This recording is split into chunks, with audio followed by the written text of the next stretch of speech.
One. Hello, one and all. Welcome back. It's Tuesday, right? Yeah, Tuesday night here Yeah. at IR Bad at Games. I was not here last night, so that's what threw me off. Got a fun one here for you tonight. An interesting one for you tonight, Eric. I know we just got off of Expedition 33. I'm still letting that one sink in to me and all the way it ended and all that stuff. But it got me back on that mindset uh, of dark, deep stories. Uh, one of the ones I was looking back in I like to change it up every night. We just got off a big RPG. I figured we'd jump back into it's been a while since we've done a VN, and so this one kind of fit the bill of that dark story in a VN form. This game slash story was sold to me as a gothic horror visual novel. I don't. I'll when we get to the end, I'll see if that's how you interpret it. But No, Novitical. I'm trying to figure out what Novitical means. not maybe it's the company that made it, the development team. But before we do jump in, I do, because it already got off the screen, there was a content warning. I do want to go ahead and read it out for those who may or may not be sensitive.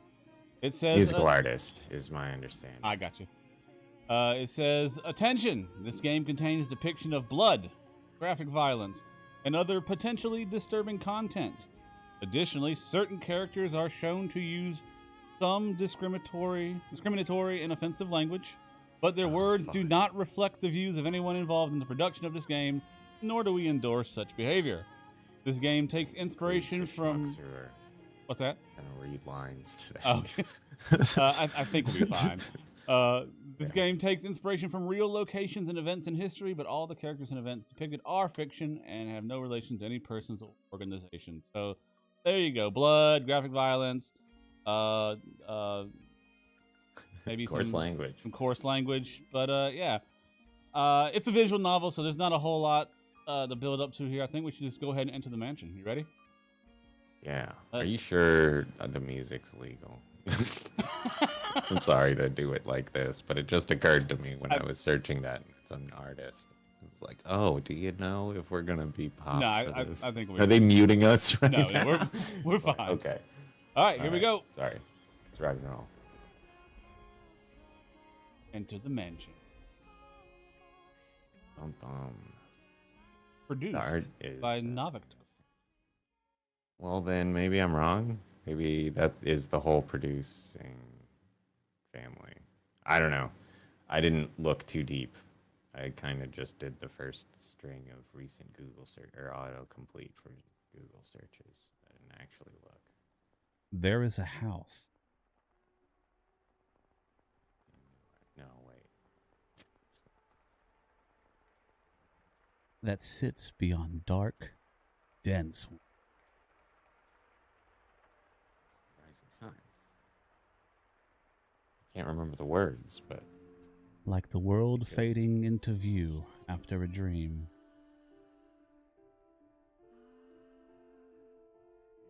That old mansion appears for you.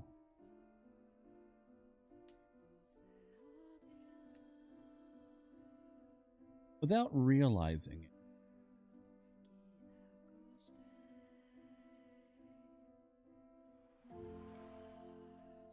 You instinctively accept as truth the events unfolding before you. The house lives in perpetuity, an amalgam of myriad fates and generations. I have to. No one knows who first said.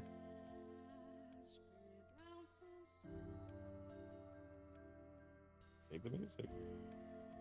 That the mansion first.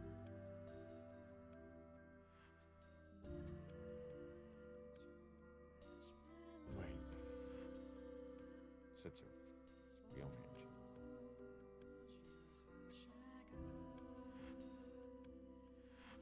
And we go to some opening credits here.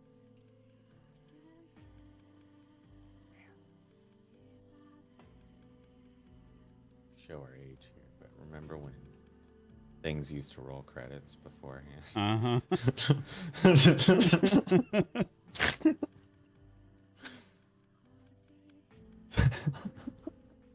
For minutes, songs would play. Yeah. Faces would be shown. Actors' names listed. The house in Fata.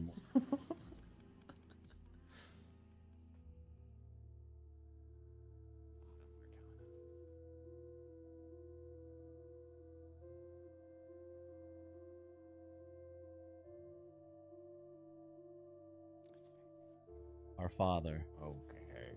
who art in heaven, hallowed be.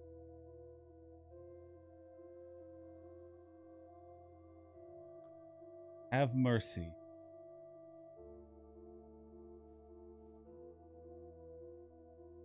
Well, that ain't it. And cast their soul.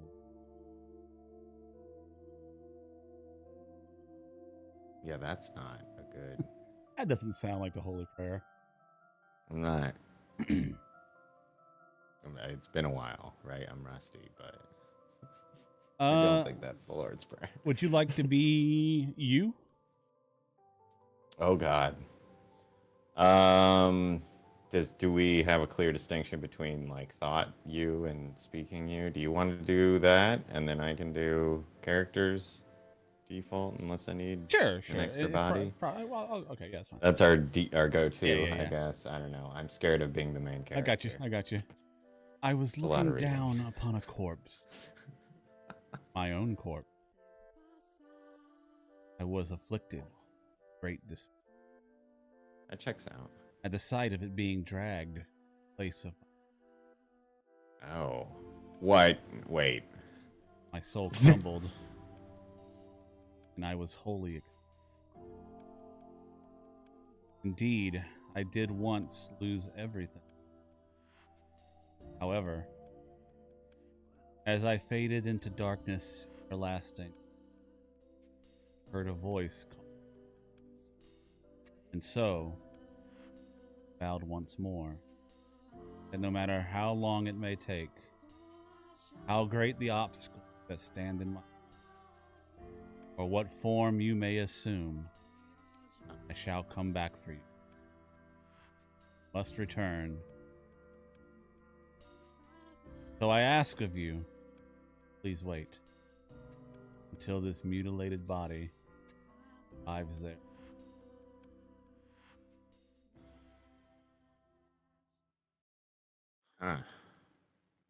The departed's consciousness, wavering like a ship at sea, was slowly drawn back. Like eye stuff. With each new breath, feeling gradually return.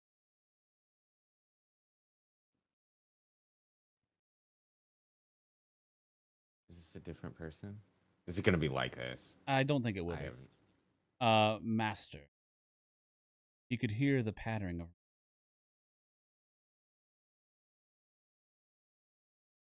and the sound of a crackling.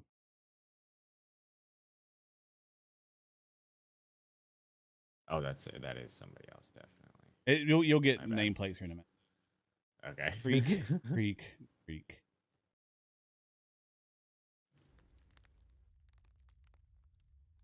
Destitute soul. Is that you? Okay. When the departed came to, he was walking back. The room was dimly lit. Aside from the flickering of a fireplace, there was no other. No light shone. Only the pitter-patter. It was as though the whole mansion had been enveloped. This would be female. Okay. Oh, splendid. You've finally awoken. Someone called out to the about to search the room. That turned out to be The source of the voice was crouching beside the chair, looking up at him.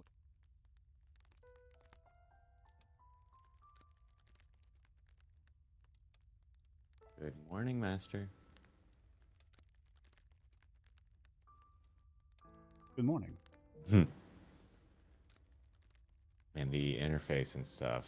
I would guess that this game came out in like the early 2000s or something. I don't know. It's an old school visual novel. I'll give you that. Yeah, it seems like it's designed to look like that. Yeah. Not that it is that old. That's not what I was trying to. But yeah. Anyway, what is the matter? Are you still waking up? You seem rather drowsy. Come now, you must gather yourself. Though I am glad to hear your voice. I've simply been waiting for so long for this moment. Attending to the mansion all by my lonesome, ensuring it was ready for your return, whenever that time may be. So either Dracula or Jesus, I'm not sure. Those are my two guesses thus far. They said crucifixion, so that's the only I don't know. But anyway, when I caught sight of you through the window, my heart fluttered. The time had finally arrived.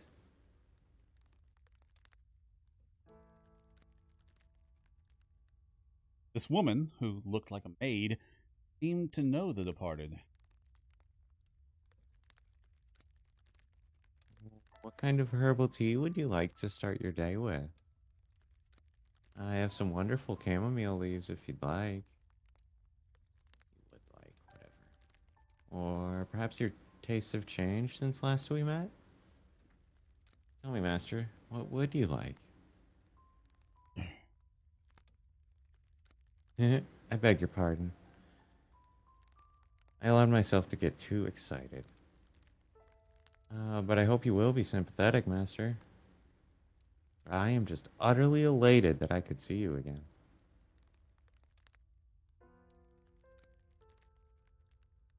Well, shit. Oh, lively.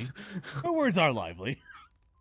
Yeah, but like, Oh. I need these stage directions before I start it. It's too late. But it seemed the woman appeared to be genuinely delighted that the departed had awoken, but seemed to lack the typical. Okay. Or perhaps life was a more appropriate word than. Fucking Dracula. But the gloom extended beyond the maid. It seemed to encompass the attention.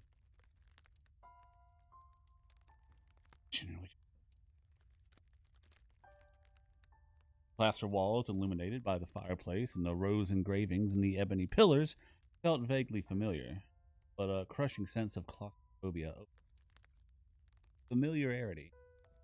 It seemed as though the house wasn't interested in accepting the departed just. Or Oh my. You do not know who I am?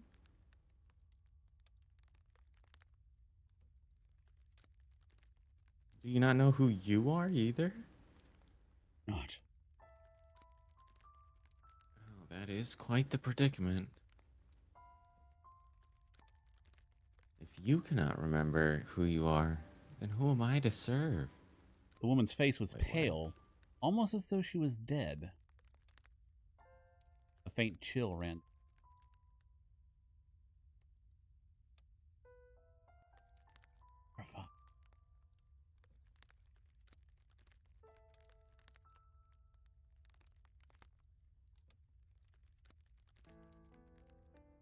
You are the master of this house.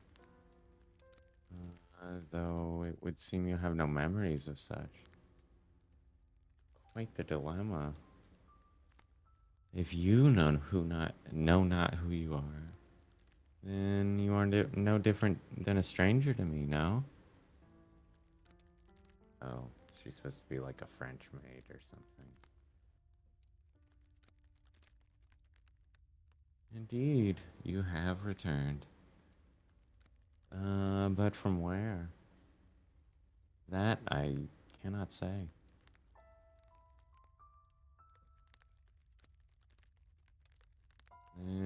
how about this? I am servant of this mansion, and as such, I am familiar with the many incidents that have taken place here. I shall show you the history of this house, master. That will surely allow you to recall who you are. The freshly awakened gears in the head began. Maid had called him the master.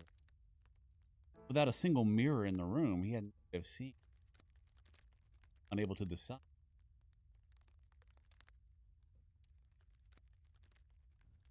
Let us be off then. And fear not. I merely entreat you not to let go of my hand. Should you hold on to it tightly, you need not worry about being washed away by the waves of history. I'm sorry, what? No matter what happens, you mustn't let go of my hand. Touching yourself.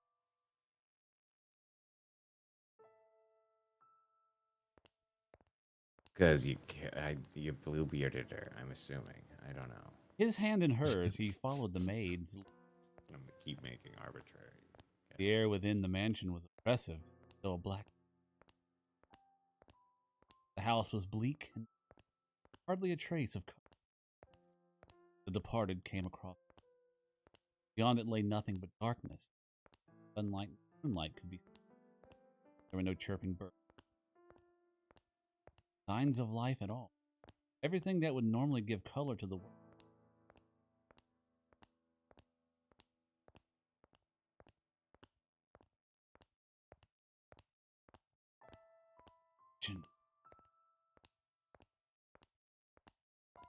The only other presence was that of the maid, following her lead.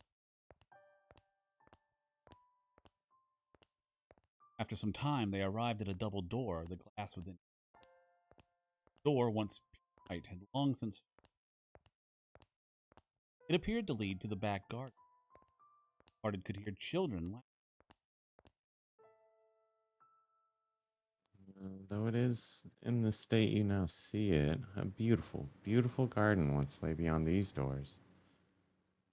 The owner of the time enjoyed gathering rare species of rose from all across the world. At its grandest, it seemed every flower was in constant competition for the most majestic bloom. Would you like to see this wonderful era of splendor and prosperity?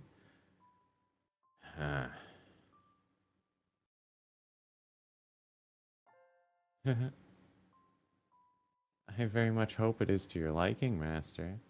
Okay, well now I feel like she's just like a, I don't know, The maid opened the ghost doors. vampire. A sudden gust of wind brushed across, forcing him to close his eyes. When he next opened his eyes, the world was no longer.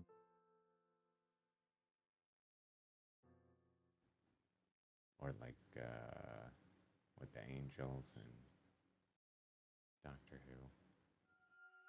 The first door. Eat your time by moving you through it or something. 1603. Okay. Oh, that's what they meant by language. Fuck. I see. Yikes.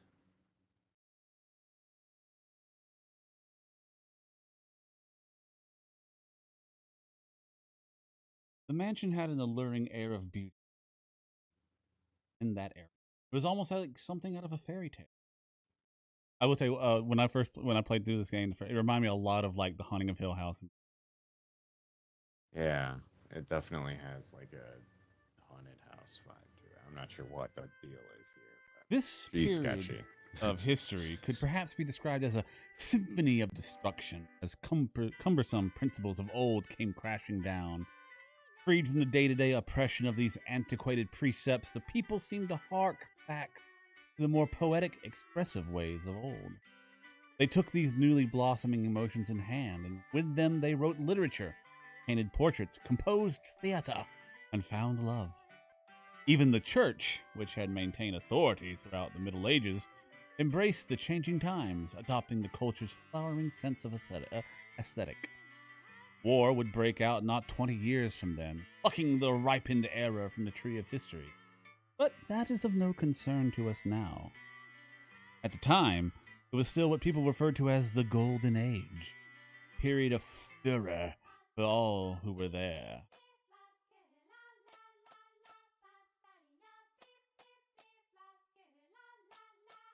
Now, let's take a slight detour. No, we will not be changing locations. This is a tale about the mansion, from beginning to end.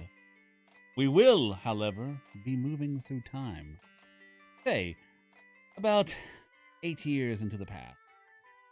A very wealthy family lived in the house then.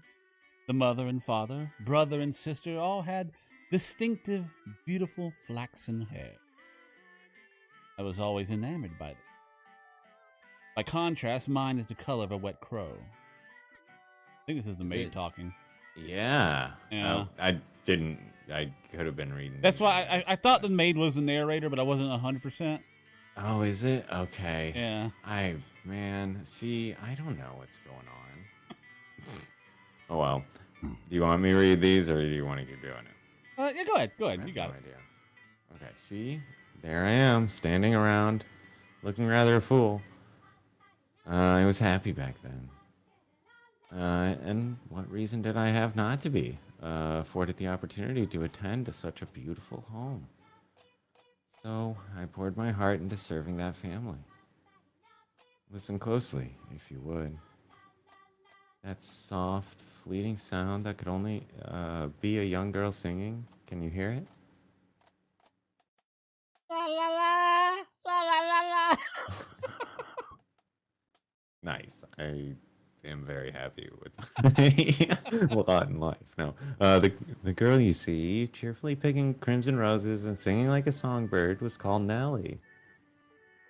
Oh, young, she sang with emotions. It's true, obviously. Uh-huh. Uh, Nellie was deeply fond of the house's garden, and she would often spend her afternoons there. Gorgeous roses gathered from all across the world bloomed in the garden. They were given the utmost care and even had their thorns removed. So young Nell would not hurt herself, naturally. The light brown haired girl carefully plucked petals from the roses, gathering them up as she sang. Her voice was like music played by the fairies. Nay, the sight of her was like an angel descended from heaven. Oh dear, please don't look at me like that. I admit I was being rather fanciful. But what is a woman if not fanciful? Hee hee. Little bird, singing night and day. For your Don't little birdie heart, sing your woes away. Pretty flowers all around the little birds. Even when the sun comes up. Oh, dearest Mel, I've forgotten what comes next. Are you listening?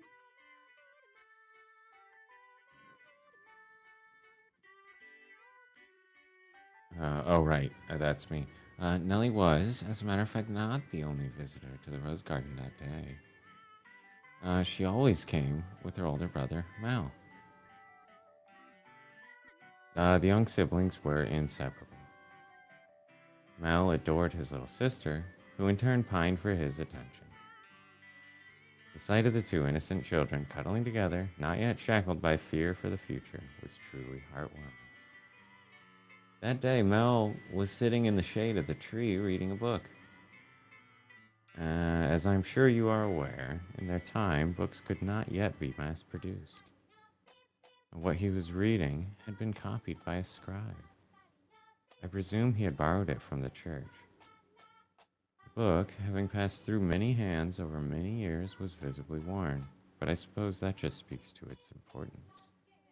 It was, in fact, a Latin grammar textbook he was reading. Why do we Mel was a clever boy. He had attended church from a very young age, where a priest would instruct him in Latin grammar. So, at the time, I believed he was capable of reading even advanced texts. Oh, dearest Mel, please.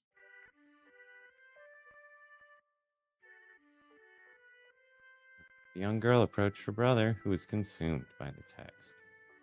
In her hands, she carried a large pile of rose petals. Though his sisters overlapped with the trees, the boy still did not notice. His sister, whatever I said. So Nellie puffed her cheeks, thrust out her slender arms, and let the petals fall.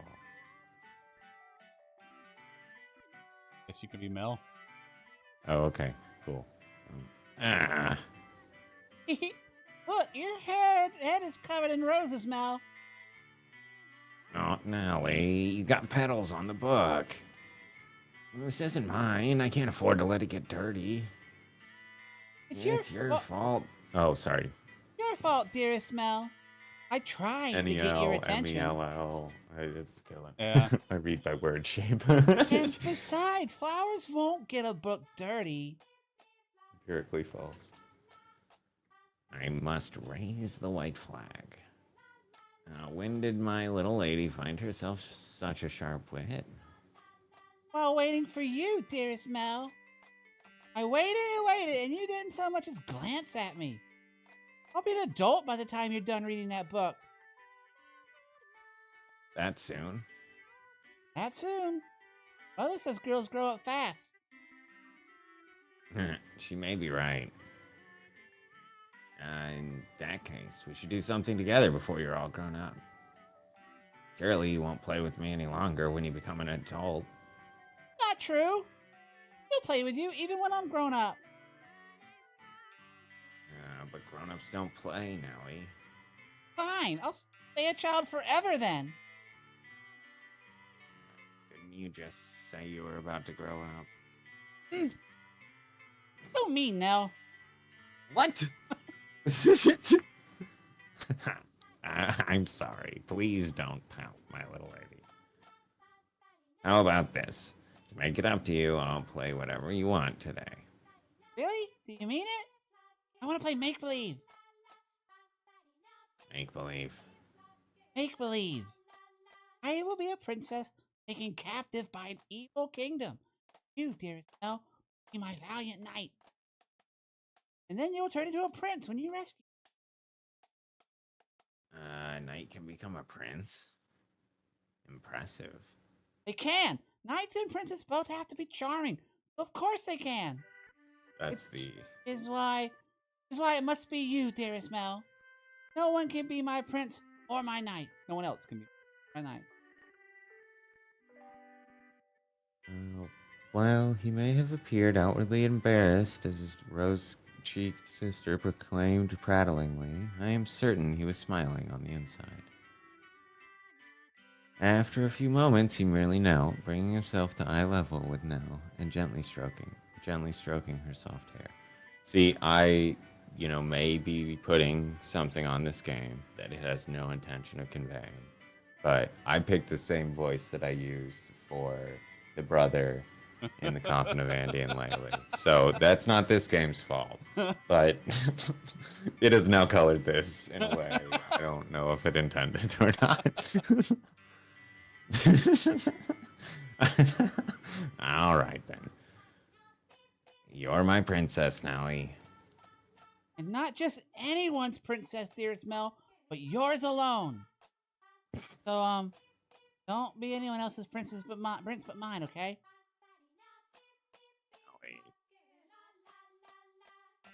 He's my princess is quite the fawner.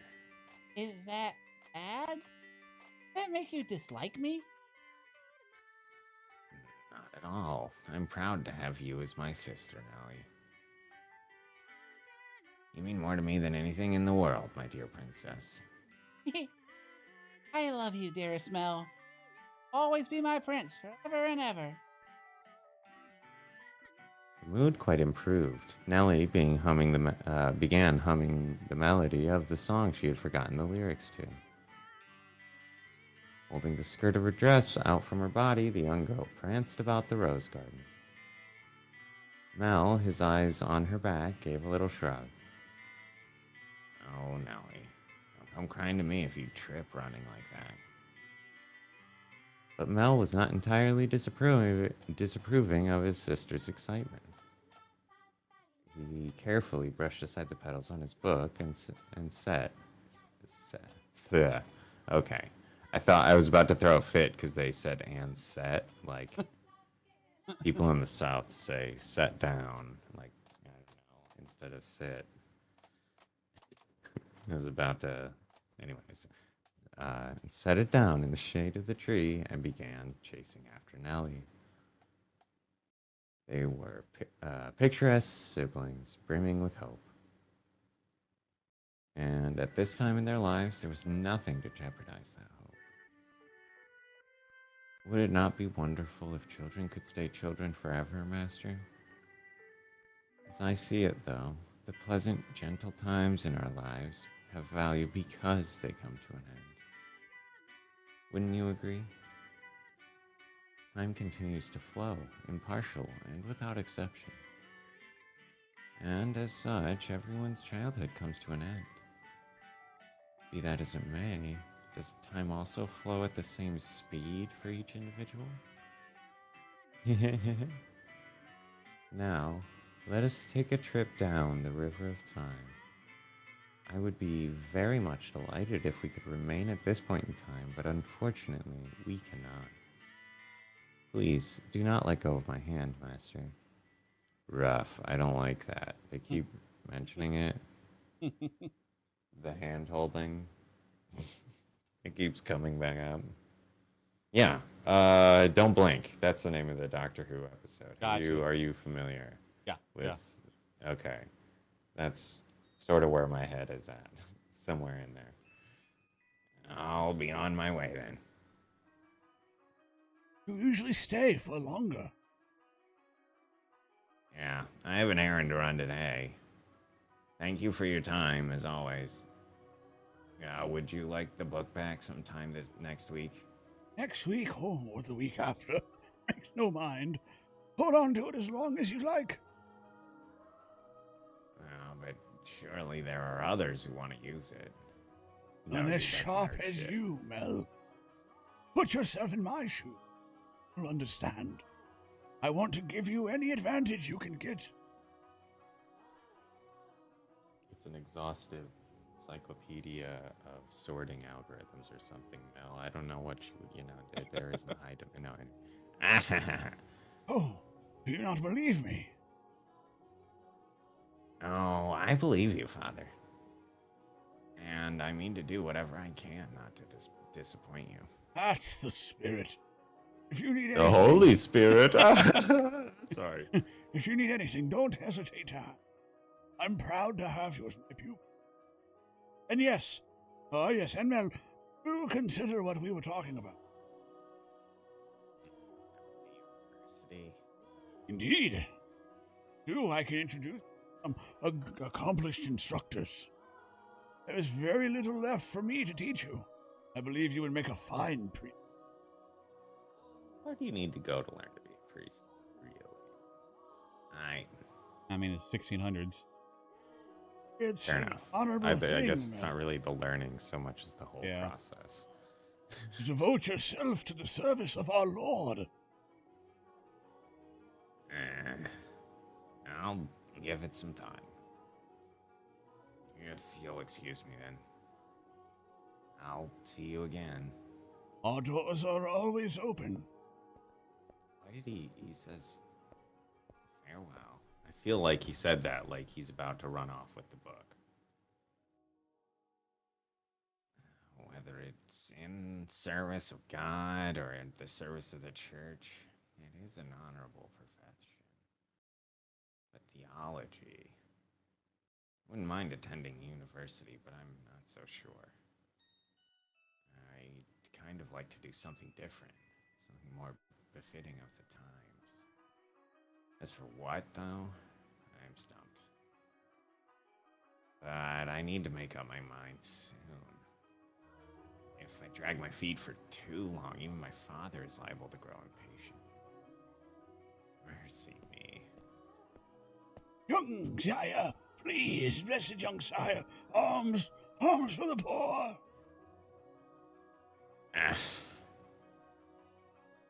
This beggar. If I'm not mistaken, he's been outside the church since last week. Arms! And the way he shakes his head, I can get a glimpse of his forehead under his hood.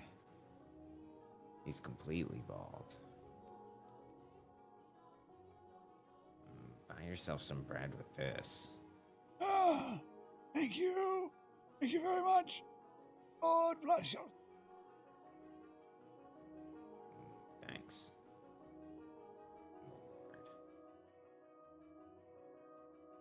Oh no. Nellie's gonna be cross if I don't hurry home. Curses. And it looks like it's gonna rain. Curses. Man, people need to start saying curses again. Uh-huh. That's good. We bring that back. Master? Master? Oh, thank goodness. You appear to have a firm grasp on your consciousness.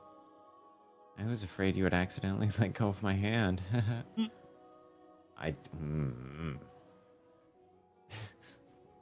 Chekhov's hand holding. Mhm. It's like a metaphor or something. Now, Master, this is the period of time I truly wish to show you. The boy reading in the rose garden is now a fine young man. Nonetheless, he still bore the same gentle eyes as before, and he would from time to time show remnants of that innocent young boy. He was, in his own mind, still making the transition into adulthood, I suspect. Mal frequently visited the church, on Sundays to participate in Mass, of course, but more often to be tutored by the priest. In addition, he also attended a private school run by an eminent marquis. Though it was not a school where students had desks and sat in rows, they studied at the Marquis's estate. I can only think of one Marquis. He's not a good guy. Secondary and higher education was not the same as it is today, and Mao was considering university. The priest wanted to recruit him to the church, but Mel was having difficulty deciding what he should do. That he had such a choice is envious, is it not? He talks like Toriel from Undertale. Yeah. Every question was, is it not? Do you not believe? It's like it's old. I feel like I'm supposed to be doing some sort of like British or French or some other accent that doesn't come off as like English as a first language, and then it clicks. I think more. I don't know. as you read more and more of the Maid, you'll figure it out. Uh-huh. That's what you say. But I may just come up with more and more ridiculous theories and never land on one, so who can say? Yeah, good afternoon. I'm here to pick up my order. Is it ready? Sir, this is a Wendy's. Exactly. Oi, ready and waiting, young Master Rhodes. Goddamn right. Oh, don't call me young master, please. I beg your pardon. Can I seem to get my head out the pass? The order's right here, sir. A double McChicken. Good. God damn it. And the chili with the frosty. It's Wendy's. You're getting right, both yeah. of those things. So why are you going? No, it stopped at a jewelry store in the center of town. It's a different Wendy's. Still Wendy's. On his way back from the church. The building was both a workshop and a storefront, and the nobles of the area were deeply fond of the master's wares. He was so skilled, even the royal family had commissioned work from him. As a matter of fact, the wooden sign out front was engraved with a replica of a piece of his jewelry said to be on display in the palace. As artistry flourished in this golden age, a number of shops selling luxurious items such as jewelry rose in kind. Yeah. However, the clientele of these shops comprised a very narrow range of people. Yeah, whale hunting is what they call it, I believe. May I have a look? Of course, of course. Good. It came out just as I hoped. Splendid work. can afford to disappoint a loyal customer like yourself. An admirable work ethic. I'm sure she'll love it. Such a kind lad, young. A boy back home could do well to learn a thing or two from. Every man ought to show women some cordiality. Coming home to a cold fireplace is a sad thing indeed. Again, please, don't call me young master. Shit. My apologies. I'll take this and be on my way then. Good day. If you find yourself in need of aught else, just let me know. I can make any jewelry you ask. Come to me and your sweetheart's day will be sure as made. And I guarantee the two of you will have all sorts of fun when you give it to her. It's for my sister, Creep. Please, I don't have a sweetheart. Well, that's a surprise. I'm sure You're many super girls rich. are vying for your hand too, young Mr. Rose. A fine family, good looks, charming. And your future's all but... I'll be on my way then. I'm in a bit of a hurry to Good day. avoid being complimented. Come by again anytime. Goodness. Maybe I'll say I want to study abroad or something. Patient as my father may be, that would certainly anger him. I can hear it now. You're wasting your God-given talents, boy. I could renounce my name and rank and go somewhere far away. That sounds like the kind of plan Nellie would come up with.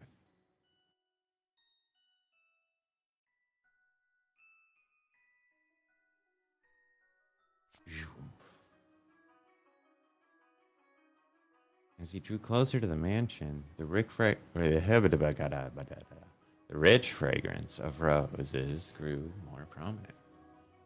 Over time, this distinctive scent had led visitors to refer to the house as Rose Manor. It was also probably a play on the flaxen hair family's last name, Rhodes. Is it a play? Is that a play?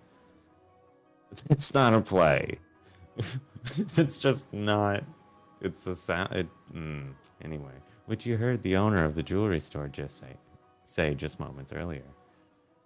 The mansion looked quite different than it does now, no? Rose. I don't know. That's kind of close, actually. Whatever.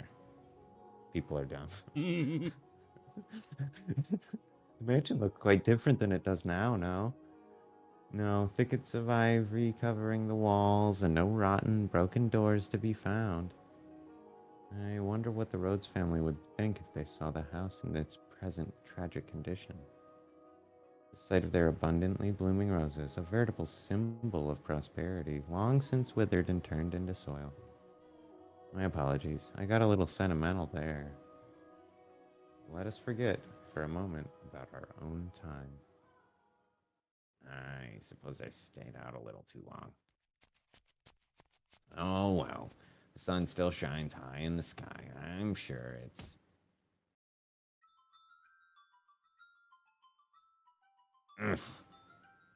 Dearest Mel, what took you so long? Wherever have you been? I've been waiting forever. Nellie? You're not in the house? Nope, you were taking so long I decided to wait by the gate. But you didn't even notice me, like, at all. Is there any way to treat a lady? All that study's got your head stuck up in the clouds. No, it hasn't really. Also, you're heavy. Could you please get off my back? In every sense of the word. Heavy? I've been gradually reducing the amount of sweets I eat, and I love sweets, to maintain my figure for a new dress, and you call me heavy? Eric, I didn't catch that. Were you saying a tongue twister? Such a dimwit, Mel. Jerk! Blockhead! Weakling! And obnoxious to boot. Whatever happened to the delightful little girl who was once my sister? probably throw a fit if I said that out loud. Should you really be outside, Nellie? You are the star of today's event. Fine. We can call it a birthday party, but I know it's just about fraternizing. Obvious what father's true motives are. He'll be gathering a bunch of boys from good families to look for someone to marry me off to. No interest in that at all. Don't be like that, Nellie. They're all here for you.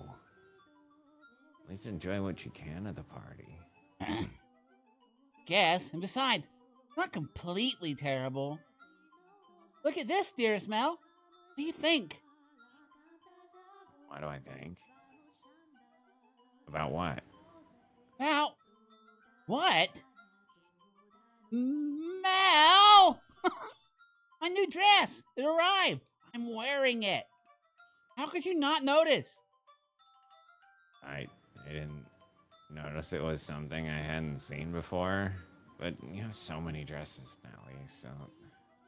This is the dress I had made just for today. Look at the colors, they're so pretty. The work of a renowned dyer. The belt is just lovely. See how it comes together to form a butterfly?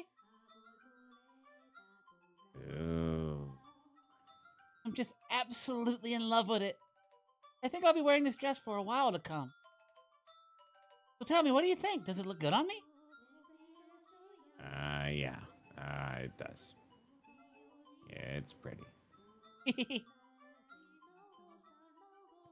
some ways, I guess she is still a delightful little girl.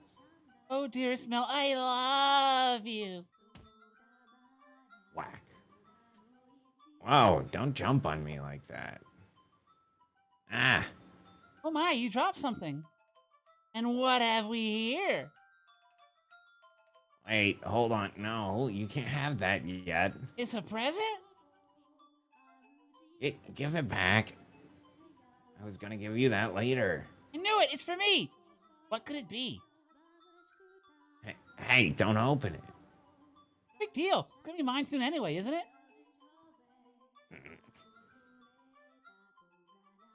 Ooh, I love it. A rose necklace. This design is from the jeweler the royal family uses. Oh, my dearest Mel, you had this made just for me. Jeez. I don't feel like "oh geez" is the proper, like... yeah, I don't dialectically. I don't think that came around yet. Maybe I'm wrong. It defeats the purpose if you open it up before the party. It's actually kind of interesting you picked up on that.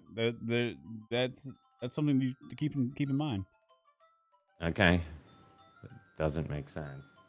Like... Happiness is always better sooner rather than later, Mel. I think I'll put it on right away. There, how does it look? It looks lovely.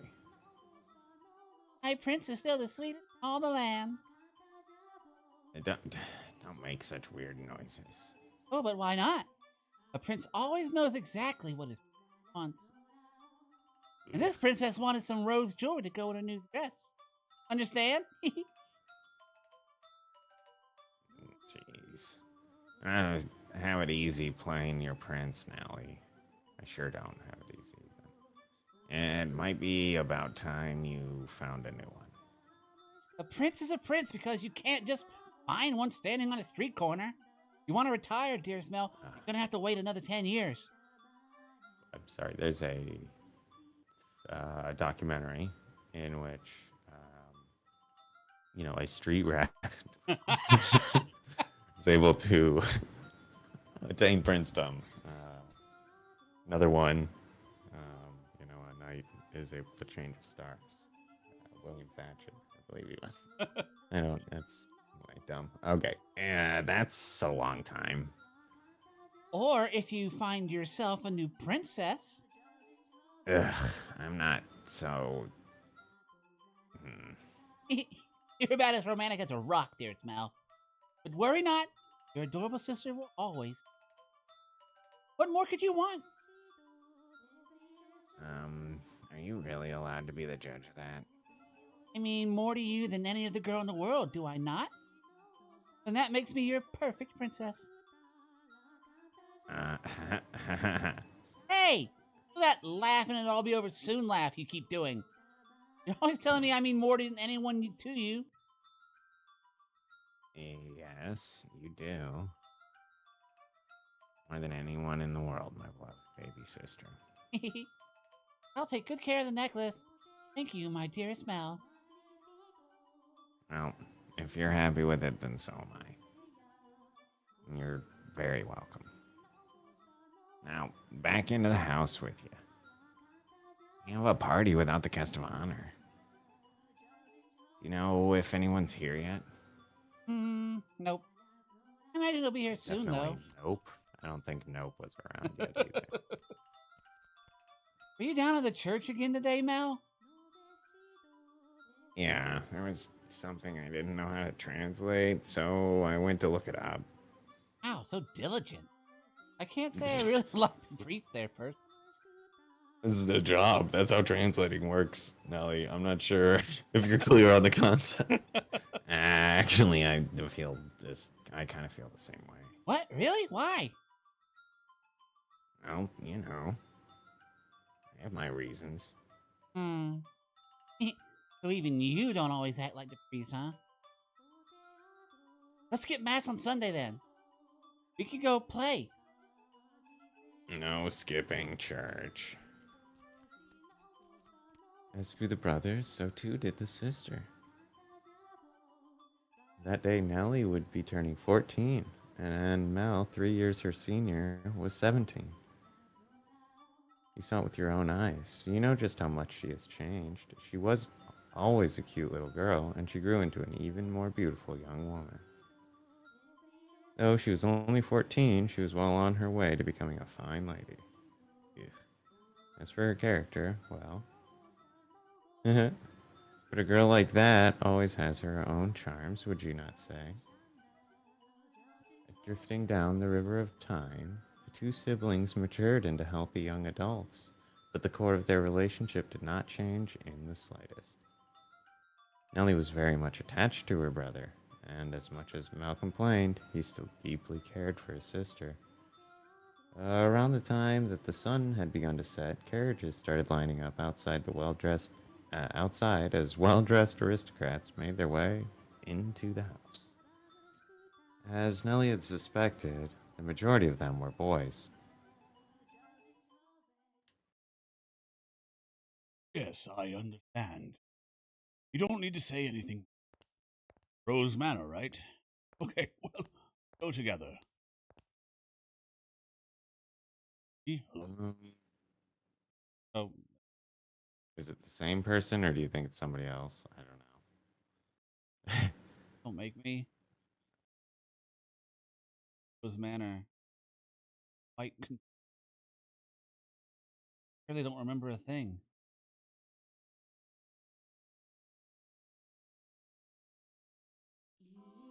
The house. Yeah. Made it to the title card.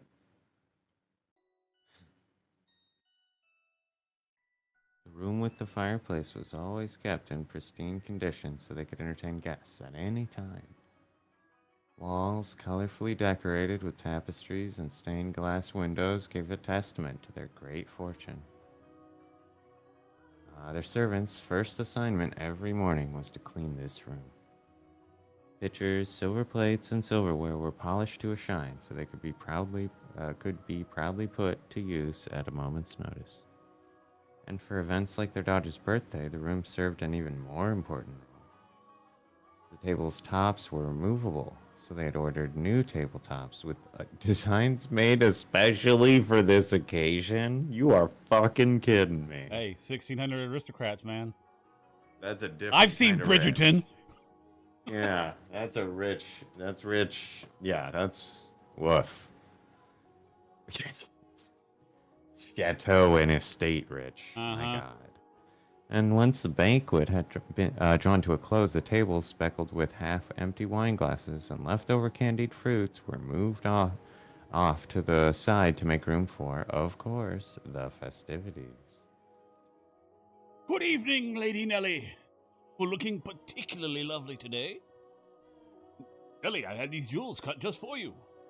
So let me have this dance, won't you?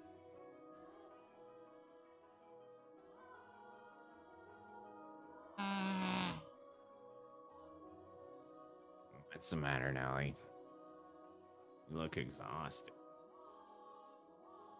These are pretty good. On. I know you like sweets. They're apples candied in rock sugar, I think. Disappoint me, dearest Mel. What do you think is the matter? They just keep coming. It never ends. Driving me up the wall. Everyone's just repeating the same lines they've been taught. They all think pretty jewels and dress to dance are enough to make a girl swoon. I think that is true for you, Nelly. No, why is she disappointed with me? I think I'm done with birthday parties after this year. I'll probably throw an even bigger one next year. Huh? Why? Well, you know. You're about that age, Nelly. We are a reasonably distinguished family, so there are a number of different houses that would like to have connections with us. So... So what you're saying is do it for the family? No, that's not. I said you're going to be expected to. I won't date or marry anyone. I have no interest in being used as a pawn in their inter-family politics. Pawn? I wouldn't go that far. Or at least, like, I don't know, a knight. Oh, you're the knight, Mel, remember? Okay, fine, bishop, whatever. And I'm sure Father, whatever, would let you choose yourself. You know, someone you actually love. Love? Never thought I would hear you talking about love, dearest Mel. Nerd. You don't even understand what makes Shakespeare's plays so beautiful, and you're talking about love? Ah, yes, clearly the 14-year-old girl does, though. You fell asleep during Romeo and Juliet, and you're talking about love? We went all the way to the Globe Theater, too. All right, that's pretty extreme. Like you were in the theater watching Shakespeare put on Romeo and Juliet, And you fall and you fell asleep. Is a very people did it. I'm sure it happened. Oh, definitely. That's high comedy. Like, oh man, to imagine. Okay, well, pardon me for being ignorant when it comes to romance and the arts, but you're not, Nellie. Shakespeare's make-believe story made you cry like a baby. Anyone would cry at that. You have to be crazy to sleep through it. Or tired. That's not what I'm saying. Someone as emotionally vibrant as you, Nellie, would have no problem finding love. Here's Mel. We should dance. Lady Nellie, could I have this? Let's dance, dearest Mel. What? Me? Wait a... Come on, I really like this song. Quit pulling on me, Nellie. What's the point of us dancing? We're siblings. So remember that comment you made about... Yeah, I know. I'm not happy about it. Mother and father staring daggers at us. No matter. What day is it today, dearest Mel? Your birthday? Oh my god, nailed it. Exactly. I want. Now, attend to your princess as a proper prince should. Jeez, how did I get myself into this? Nellie's skirt fluttered along with her as she stepped in time to the music. She was not only a skilled singer, but a skilled dancer as well. Mel, on the other hand, fumbled over his own feet trying to keep up. One would be hard-pressed to describe his dance abilities as good, even as a flattery. Though boys of his pedigree were taught to dance as part of their etiquette lessons, but that's all, folks. He found himself more being dragged around by his sister. He could hardly be said to be attending to her. This is humiliating. Because his parents had been hands off in raising him, largely given him free rein to study and learn what he pleased, Mel looked like a tangled up marionette. From throughout the hall, he could hear giggling, uncomfortable chuckling, and people coughing to disguise their laughter. Ah, now, dearest Mel. This is the best you can manage. What are you going to do when you find a girl that catches your eye? Oh, that's not great. I won't, so it doesn't matter. He. Follow my lead, Mel. One. Eh. Nellie alone enjoyed her time dancing with her brother, and quite thoroughly at that. It did not matter to her that he moved awkwardly or that the guests were giving them cold stares. It was their parents who first cracked under the pressure. Just as their father was about to give an exaggerated cough to stop the music, a ruckus suddenly swelled up near the entrance. That be. Who knows? Whatever's going on, I've been spared. The music came to a stop, and the party guests began bustling. The siblings' father spoke up sternly above the noise in order to quell the spreading commotion. He ordered the servants to investigate, had the music restarted, gave a short apology for the interruption, and set the party back on course. I went to go check on the entrance with the other servants, as I recall. Oh my, why are you looking at me like that? These are not my memories, but those which dwell within the mansion. Do you think we should be following what happens next from my perspective, then? This is not what confused you? That is not what confused you? Well, your questions shall be answered in time. In time. Now, let us return to our tale. Though the party had fallen still for a moment, their father's decisive action restored the guests' festive moods in short order. Bleh. So it was not by any means the commotion that caused the ball to conclude earlier than planned. Oh dear, I hear thunder. It was rather loud, too. Sounds like we have quite the storm brewing. They lived in a country where the weather was nothing if not unpredictable. Rain was a frequent occurrence there. Oh, England. The stretches of time with clear skies grew longer as summer approached, but the weather was still somewhat unstable on the cusp of the two seasons. That could be anywhere.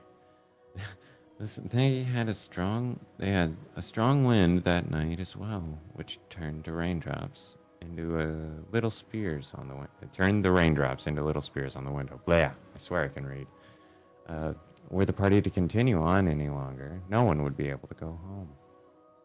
Although their father was quite concerned that Nellie had not got on with any of the aristocrat boys, he decided to cut the festivities short.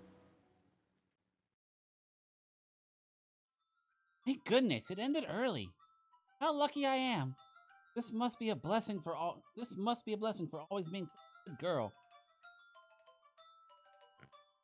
Sure, having your own birthday party cut short counts as lucky. But it was no fun. I can't help it if I'm not enjoying myself. For heaven's sake, Arthur was here. I have no interest in dancing with that dunce. Arthur, is that again? Someone who was here, presumably. Unbelievable! You don't remember anything, do you, Mel? He came over to play a few times when we were little. He's covered in gross freckles, and he's a huge jerk. Okay, that was weird. He said my hair looked like the color of fallen leaves. Fallen leaves, Mel! Just thinking about that ugly smirk makes me fuming. Yet he acts like nothing happened. He even calls me Lady Nellie, for goodness sake. Are you listening, dearest Mel? Yeah, I'm listening. I wonder what that ruckus earlier was. You weren't listening, were you? Who cares about that? Sorry, but aren't you curious? It probably wasn't another guest, at least. Maybe a cat sneaked in. That doesn't make any sense. You think so? I do. But enough about But that. Would you like okay. to play cards in my room, dearest Mel? Seriously? I'm exhausted, though. Not even that late. Fine. Something feels kind of off. A cat? I want to go check. Come on, hurry up. What'd you do? What'd you do, Nelly? What'd you do? Hold on. You don't need to drag me, Nelly. Birthday isn't over yet, so you're not done attending to me. Oh, Nelly.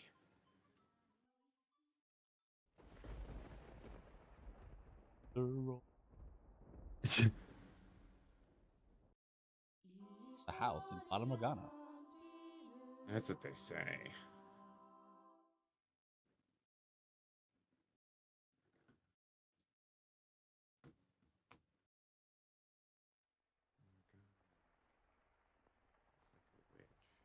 guess it's Morgana. Anyway, sorry. The rain just won't let up. Can't sleep. I wonder what the commotion earlier was about. Oh, for goodness sake. It's all the storm's fault. That's why I can't sleep. I'm just fretting over nothing. See, that seems about right. Fretting. Yeah. I'm sure Nellie was right. It was just a cat. No! Maybe a dog. That didn't bark. I can't sleep. I hardly ever have this much trouble falling asleep. What could this feeling be, I wonder? It's not quite foreboding. Lying around the house at this time of night isn't going to help anything. I'm not going to fall asleep just lying here.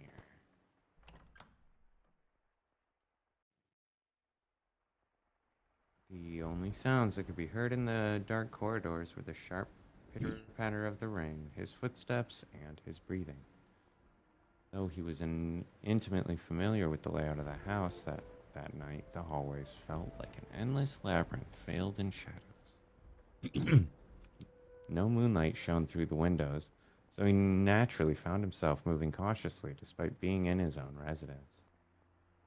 Keeping the palm of his hand pressed up against the chilly wall, he put one foot in front of the other.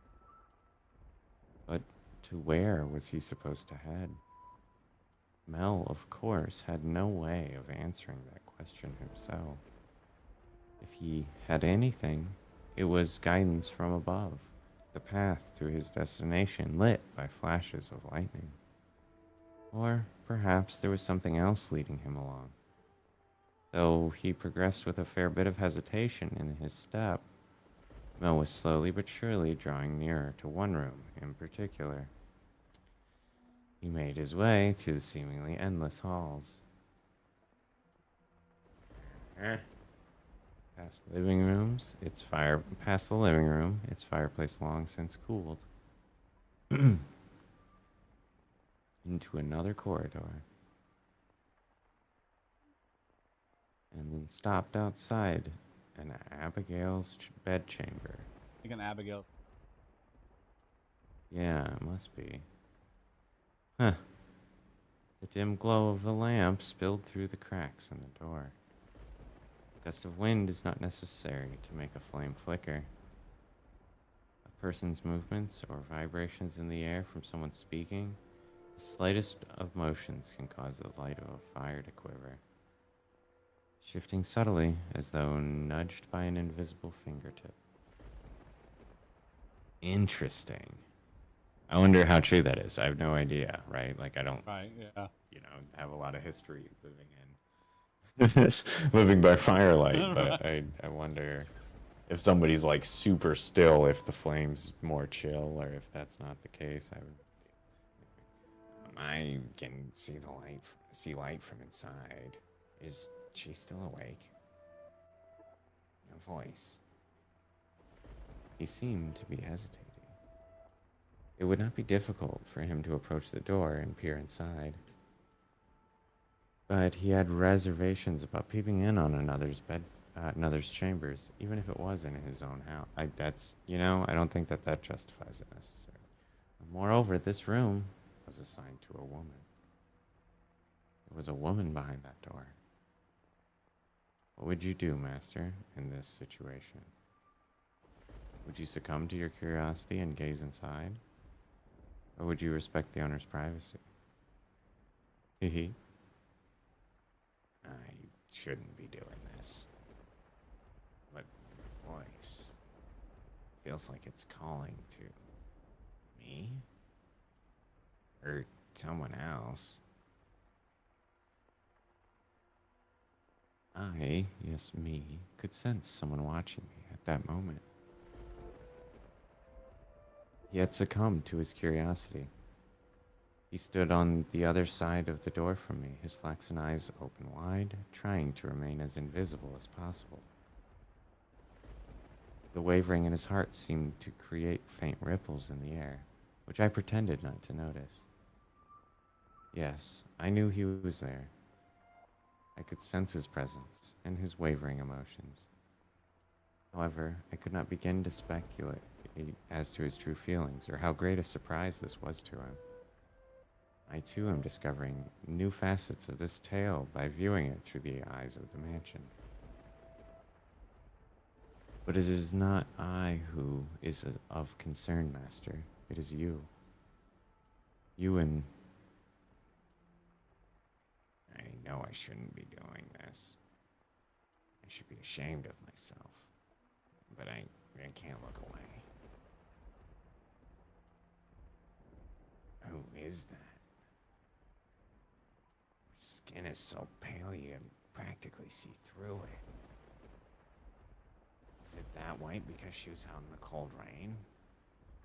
Her hair's white as snow, and her eyes, they're like, how do I describe it?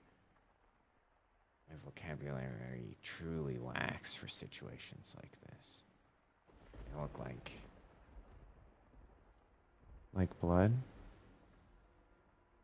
No, that's just disturbing. What? Then wine, perhaps? No, more translucent than that. Rubies? There you go. Gemstones, then. Yeah, gemstones. Her eyes are like rubies. I'm saying. I've never seen anyone like her before. What could they be talking about? Mel's eyes were fixed on the peculiar young woman. She had glass-like skin, eyes that glimmered in the flickering candlelight, and snow-white hair that flowed like luxurious silk. But her lips were bluish-purple, her soft, delicate skin sullied with grime, her twinkling eyes pointed down at the floor, and her hair a disheveled mess. She was, even at a glance, clearly not a lady of means. The tips of her fingers were cracked from the cold, her nails pale from malnutrition, and her garb little more than rags. However, true beauty is always visible, no matter what it may be hidden beneath black. Even wrapped in a veil of insalubrity. Ooh, what a word. Yeah, I think that means, like, unhealthy? I think? I'm not sure. There's something salubrious or salubrate, something like that means good for you. I want to say. even though she thought herself hideous. I wonder what happened to her. She's a ghost. Mel could no longer avert his gaze from the girl's visage. He had, for the time being, forgotten the shame he felt for peeping. As he strained his ears to hear the conversation taking place, inside a sickly voice arose from the white-haired girl's purple lips. So feeble was the sound that a gentle breeze blowing through the room could carry it away.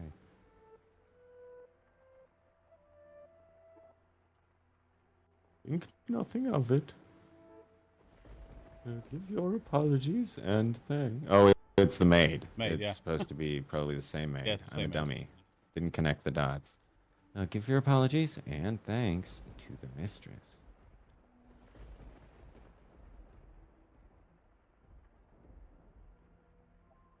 What's this? My father were here. I'm sorry about your father. It's not. You could have came to our rescue. Rescue? Father? Was that perchance what the commotion was about? Perchance. Perchance. He stared intently, entranced by the scene unfolding beyond the door. A gaze can often signal one's presence to others more effectively than words. The white-haired girl could likely sense him there as well. She flicked her gem-like eyes upward.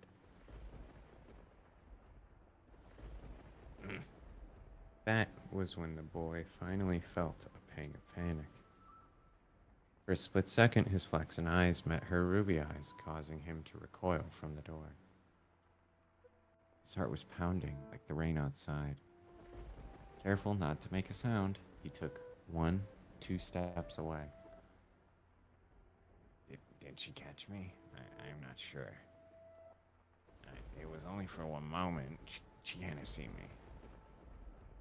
The boy did not have the courage to peek in the room a second time, so he cautiously returned to his bedchamber as quietly as he could manage.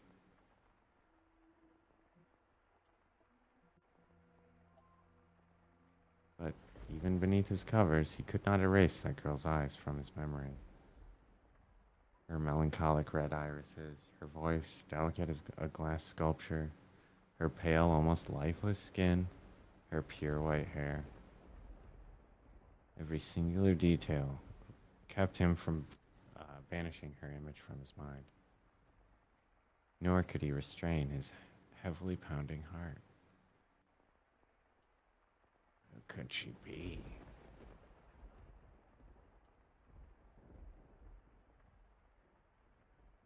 Is something the matter?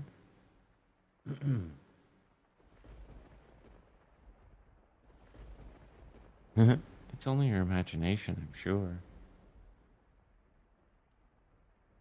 If not your imagination, then perhaps some unseen force was watching you. Are you familiar with how people refer to this mansion? Yes, indeed. It is called Rose Manor because you can smell the sweet fragrance of the rose garden even at a distance. But that is not what I meant. It is said that a witch resides within the house. I've not heard. You probably wouldn't have. It was a very, very long time ago. Nothing you need concern yourself with. Obviously. Should I consider that a compliment? It's getting late. You should get some rest. Semicolon? Really? Semicolon there? Don't know that that's what we needed. God damn it. Anyway. Plus, see, semicolon's like when you're separating two sentences that could be complete sentences on their own. I think it's like So it could work there. Yeah, no, it's not that wrong. it's incorrect. It's just that weird. they're so like yeah, in news they tell you or at least my experience in news was that like whenever you think you should use a semicolon, don't. Like, yeah, I've heard that too. Like, yeah, it's like the right time is don't, because there's never a need to. Whenever you could use a semicolon, you could use something. So I just like seeing it's like really, but I'm sure there's some writing style where this was the standard, and I'm just being dumb. Anyway, a room has already been set aside for you. But first, may I ask you one thing? Yes. I do not believe you have given me your name yet. name is? Who knows? I bet she doesn't remember. Oh. We just didn't hear it all. Wake up! Get up, Mel! Ah. It's morning. You disappoint me, dearest Mel. It's very much long since morning. I didn't see you at breakfast, so I came to find out what was the matter. I've really been asleep that long. And Father is too lenient on you, dearest Mel. Oversleeping is hardly proper behavior for a firstborn son. I know. But before that, Yes, dearest Mel? what are you doing in here? You can't just go prancing into a boy's bedchamber. Leave that to the servants. I did send one for you. You're the one who refused to wake up. Besides, it's not like we're strangers. We used to sleep together all the time. Hang on a sec, sorry. Oop. That was long ago. Things are different now. Oh, you're overthinking it, silly. Now hurry up. Out of bed, sleepyhead. Don't know about sleepyhead either. Alright, I'm getting up. So, you can see yourself out. Oh my, you look awful, dearest Mel. Someone who overslept, you look like you didn't get a wink of sleep last night. You think so? Those bite marks. Oh. You didn't go out of town last night, did you? Naughty, naughty boy. I would never. You know that. You squeaked. I don't think I believe you. I didn't go out last night or anything. I'm tired because you had me playing cards until late, Nellie. Hey, we weren't playing for that long. Besides, look at me. I got up just fine. Anyway, shoo. I can't get dressed with you in here. Fine. I'm leaving. Phew. Oh, I almost forgot. Dearest Mel. What now? Come on, no need to be mean. Sure, you'll be quite surprised at the news. Oh? At breakfast, which you missed, Father told us. Told you what? I really want to. It sounds like you want me out of your room, dearest Mel. Please, Nellie. We got a new maid today from a house we have ties to, supposedly. I've never seen anyone like her before. For supposedly coming from a good family, she isn't very graceful, and I've never seen her at social gatherings. But that's not the surprising part. Says the maid. She's peculiar. Has very unusual appearance, that one. Yeah, have white hair. What? How do you know that, dearest Mel? Thanks, Nellie. Hey, get back here! For goodness sakes, what's gotten into him?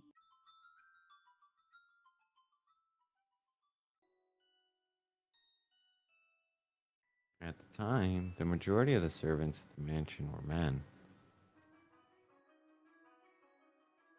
However, the ladies of the house all had Abigail, so there were several women servants, myself included.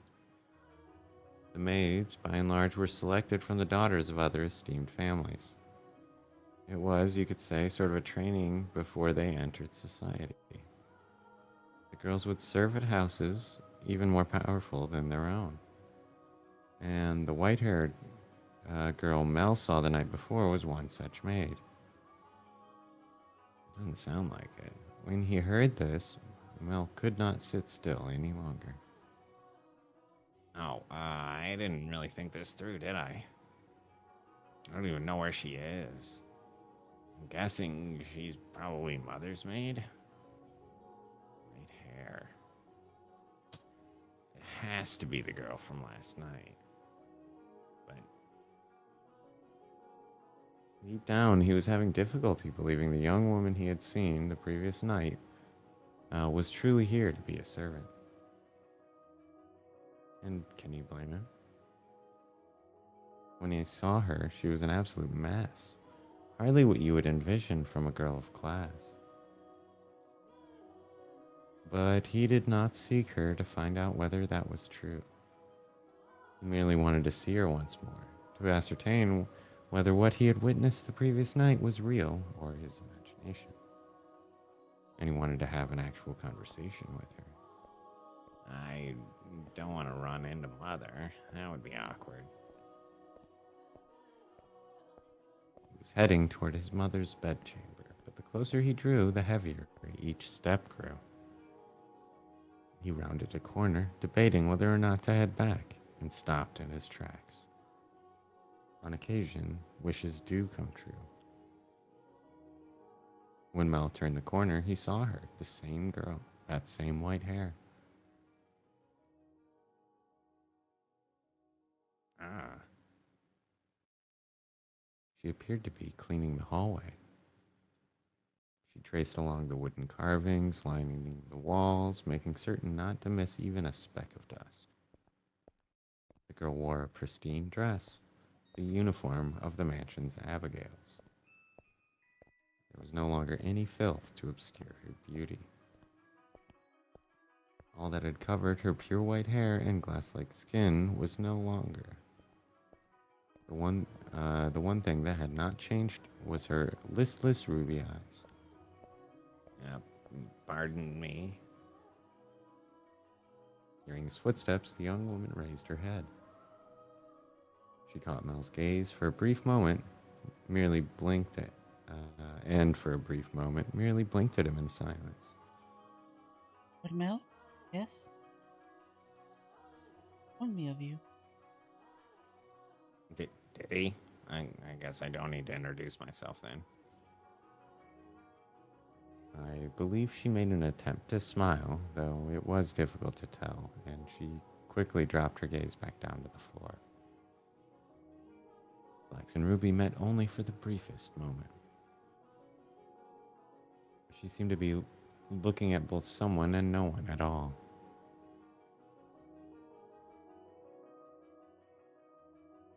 I have business with... No. No, I was looking for you. Mel felt as though all the blood in his body had begun to flow backward.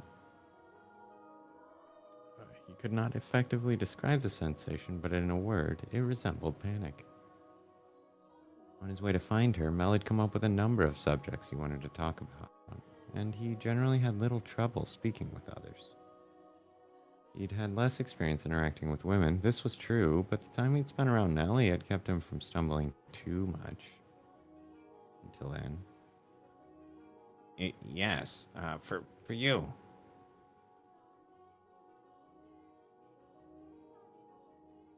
I was wondering how you were doing. Generally. How you doing? How you doing? Pardon? You know, like Joey, friends. I'm sorry. That's your line. Good. That's great to hear. You fool. Stupid. Mel, what are you even saying? Yeah, stupid, Mel. Stupid.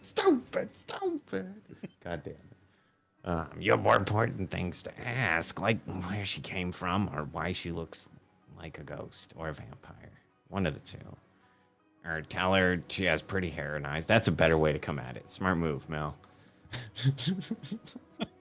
But I don't want to trouble her too much. What, Mel? Yes. That's me. Sorry, you just suddenly... Was I, Sorry. I don't think Your sorry way? is either. In my way. No, not at all. Sorry. What are you up to? cleaning the hall? No. You know, cleaning.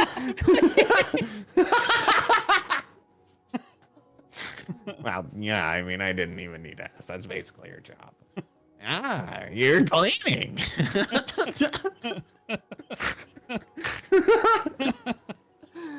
Nailing it. Oh, you can just let the other servants take care of the cleaning. What? You're one of the noble's daughters we took in, right? Then why is mother making?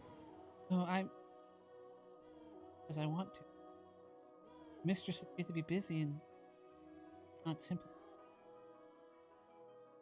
But that sounds dating. hard. What? Well, if you say so. Say, yesterday. Mansion is Let's all the many roses in the garden. just breeze right on by that. Not going to address it in the slightest. I'm sorry.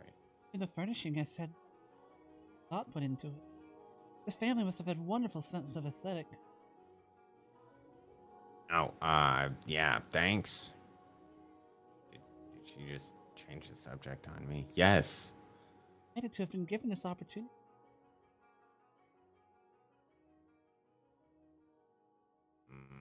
Mother and father actually had nothing to do with that. Not even the garden. It's all been around since my grandfather's time.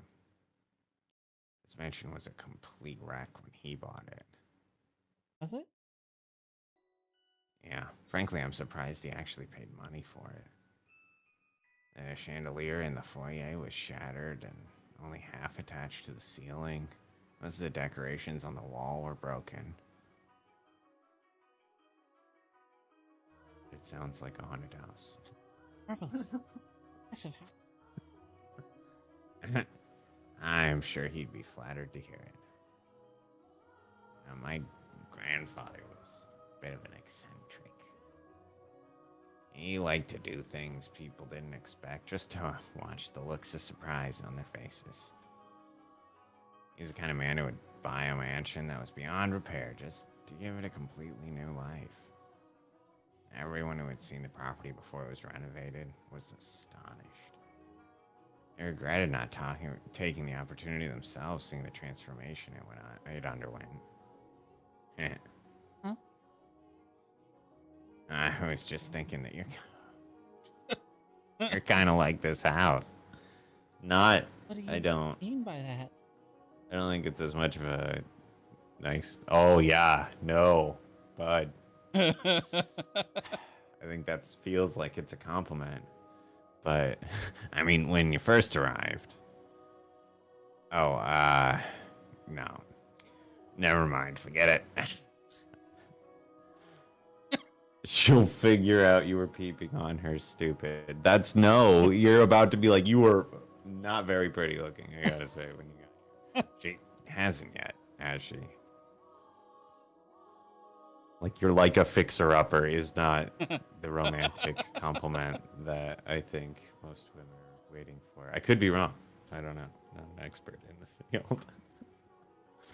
It's nothing. The more I think about it, you and the mansion aren't really comparable. It's like apples and oranges. The truth is, it being a rundown mess is the only reason nobody wanted to buy the house. They say. I'm sorry? Okay. That all who dwell within this house shall be met with misfortune. I'm sorry, what? Do you believe it?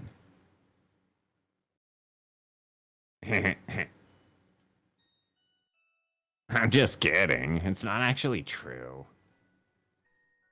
It's all rumors and hearsay, embellished to make the tale more exciting. The rumors are only started because of how it used to look. And if the mansion truly begot misfortune, then we wouldn't still be here. And it wouldn't explain how my grandfather died. What? Do you know how he passed away? I'm sorry, what? No? Yeah. Did he die? Are you saying that this place is haunted? Oh, God. Mel, my guy. I think that, cleaning? Cool. Finger guns. I'll see you around then. May have been your best bet. Yeah. Like, I don't think you had nothing positive has happened since then. Inside a lovely lady. What? believe it or not, that's how he died, together with a young, beautiful woman. His time ran out while he was making love to her, they say. A rather crude way to go. Hardly I mean, Misfortunate. depends on your perspective, I guess. I don't know. What did I tell you? Yeah. Yes. Just so you know, I promise I didn't woof. Bro. Yeah. I swear I'm not a freak. I don't even know if you want it. I don't know. Yeah. I didn't inherit my grandfather's propensity for such base behavior. I am pure of body and spirit, dedicated wholly to my studies, so. Virgin. Hey, she laughed. I follow. No, it's fine. Anyway, we were talking about the mansion, right? You were talking about the mansion. I've always thought it was kind of a strange place myself. That dress you're wearing, it was it was found here after my grandfather bought Probably it. That left could have gotten behind by weirder. the woman he was banging Right. when he died. Yes, exactly. Like I don't need to know that, right? You don't see that kind of design around these parts, so I'm guessing it was probably imported. The architecture is really old-fashioned too, which must have caught grandfather's eye. When he announced his plans to buy it, the entire family opposed his decision, but he refused to budge. Renovations upon renovation gave the mansion new life. But of all his work, he was the most fond of the roses in the garden. He collected species from all across the world, and every time he got a new one, he would summon gardeners to arrange and grow them. It took incredibly long to complete. There were even some that wouldn't grow in the climate of this land, but grandfather refused to give in. I don't really get how someone could be so impassioned about him. It's just embarrassing every time someone calls this house Rose Manor. Aw. What? Roses make wonderful. Indeed, they do. If you like roses as much as Nellie, then you're welcome to go see them for yourself. Pick as many as you'd like. Oh my god, dude, you're gonna tell her that she can do that, and it's gonna get her, like, hands chopped off by your mom or something. Pick as many as you'd like. If anyone asks, just say, I gave you permission. Maybe I'm wrong. That would probably fly. Wait. Don't be shy. I'm sure it'll get tiring if all you do is work. No, I just sensitive. Ah. So you're not just like albino, was what I was gonna say. Oh, that's unusual. Perhaps that explains why you're so pale, and you showed up at night, and the red eyes. I have no idea. That sounds rough. I had no idea. Well, and your skin is so pretty too. Yeah, that's a really weird thing I just told you, and you're kind of shrugging it off like it's not that big a deal. What? Oh, no, I'm very much surprised. Or would you have preferred a more dramatic response? You see, you're cute, so I'm trying to play this normal. No, I just.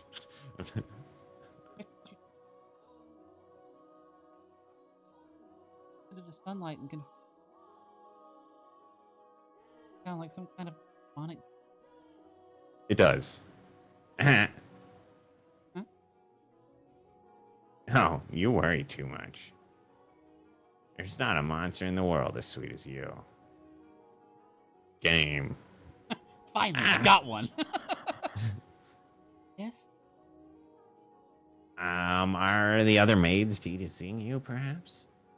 The black-haired one especially, she's, how should I put it, a little frightening. Almost as if she has a steel heart or something.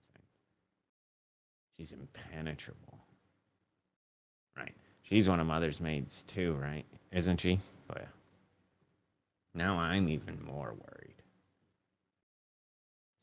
Since you refuse to follow my instructions, you're henceforth a hellspawn. I can imagine her saying that. Oh, and again. I'm on a roll. Dude, you're her boss. I'm very sorry. No need to apologize.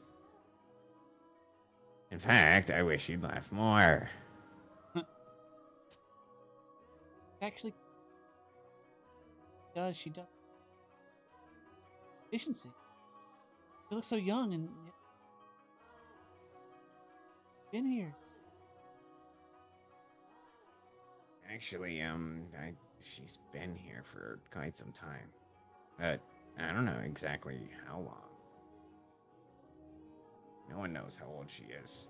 It's kind of creepy. Never won- Sorry, you're right. It's bad manners to speak ill of others. Either way, she still scares me. It's like there's no light in her eyes. Or like all her smiles are faked. That doesn't make her any less pretty, though. The conversation died. I have to think of something else to talk about.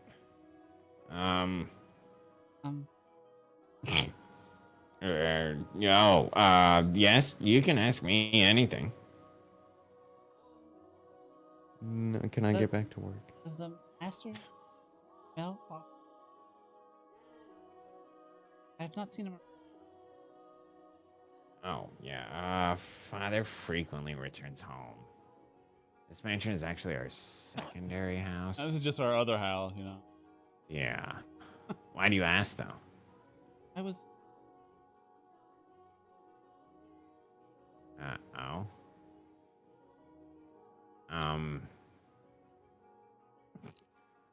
Yes, what is it? Maids asked. I should be on my way. I don't believe you. What?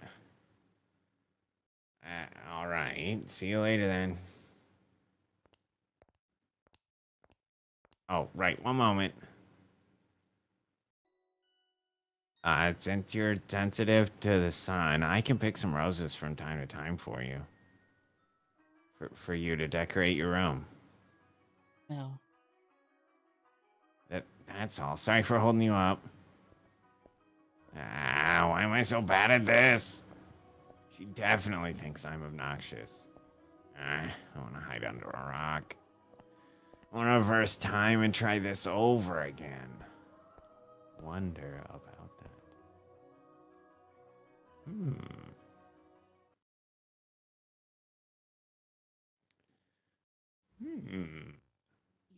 House in Fata Morgana.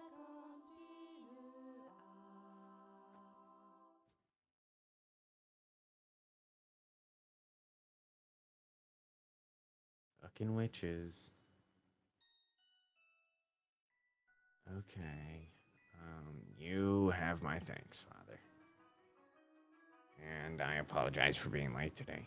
Now, there's something unusual. You not being punctual. Maybe next we'll go a whole month without rain. You have mercy on next year's crops, Mel. You hyperbolize, Father. So, did something nice happen? Meet a girl, perhaps? Huh? Look like you're in good spirits, is all I'm saying.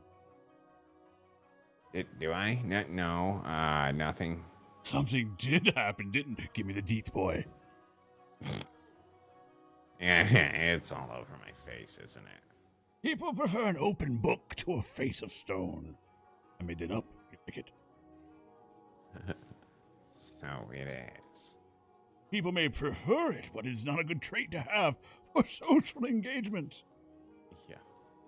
What? Not the kind of engagement you'll be having, anyway. You know what I mean? I'm sorry, what? I'm sorry. Don't look so dejected. For now, at least, there's nothing wrong with that. So tell me, what has got you in such a joyous mood, Mel? You torment me so, Father. We've taken on another maid. You know how that goes, right? Oh, I've seen that Pornhub.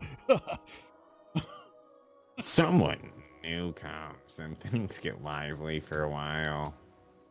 Well, the excitement has gotten to me. That's all.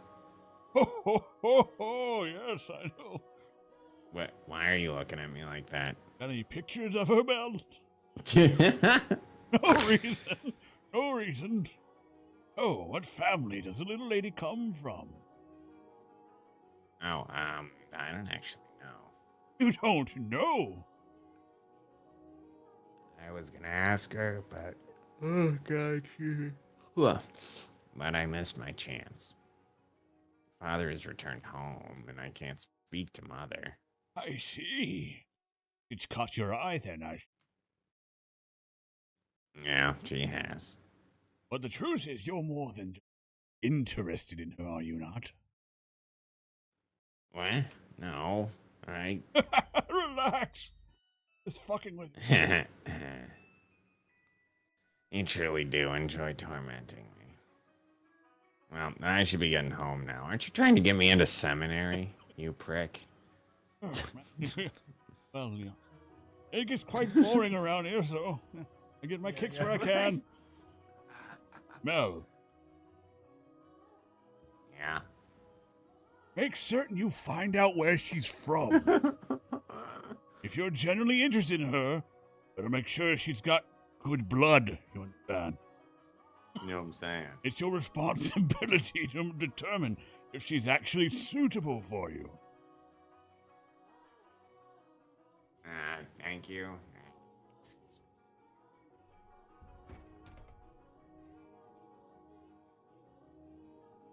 What are you doing? Okay, but it doesn't matter if she's from an esteemed family or not. No. I'm not in love with her. I'm just interested. This isn't love. No. It couldn't be. This is me we're talking about. Besides, I hardly even know her. Young sire, arms for the poor. It's the same beggar as before. I don't think he's moved since then. But he looks skinnier than last time. He's gonna have trouble making it through the summer. I should give him something while I still have the chance. Arms for the poor, have mercy.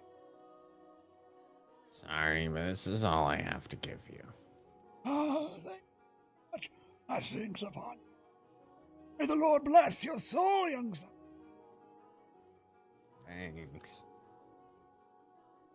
I feel bad for him, but it's just the way of the world. Farewell. Farewell. Gotta go home and,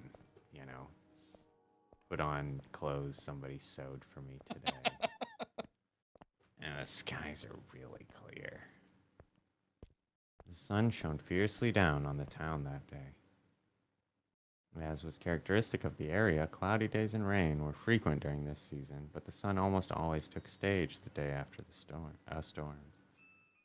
The cathedral standing tall in the center of town, the stone-paved streets clacking with the pleasant sound of footsteps, and the people peering out from beneath awnings to look up at the sky. In Mel's eyes, it was as if they were all blessed by a divine light. I swear I can read. However, not everyone living in the same land was equally blessed. In fact, the blessed were far outnumbered by the forsaken. And if they weren't careful, the forsaken would up and eat their asses, even if their time would later come to be referred to as the Golden Age. Topical. Elsewhere, back at the mansion, Nellie was causing trouble for the Abigails. I wonder if it's like Lieutenant Mage or something. I'm curious what Abigail is.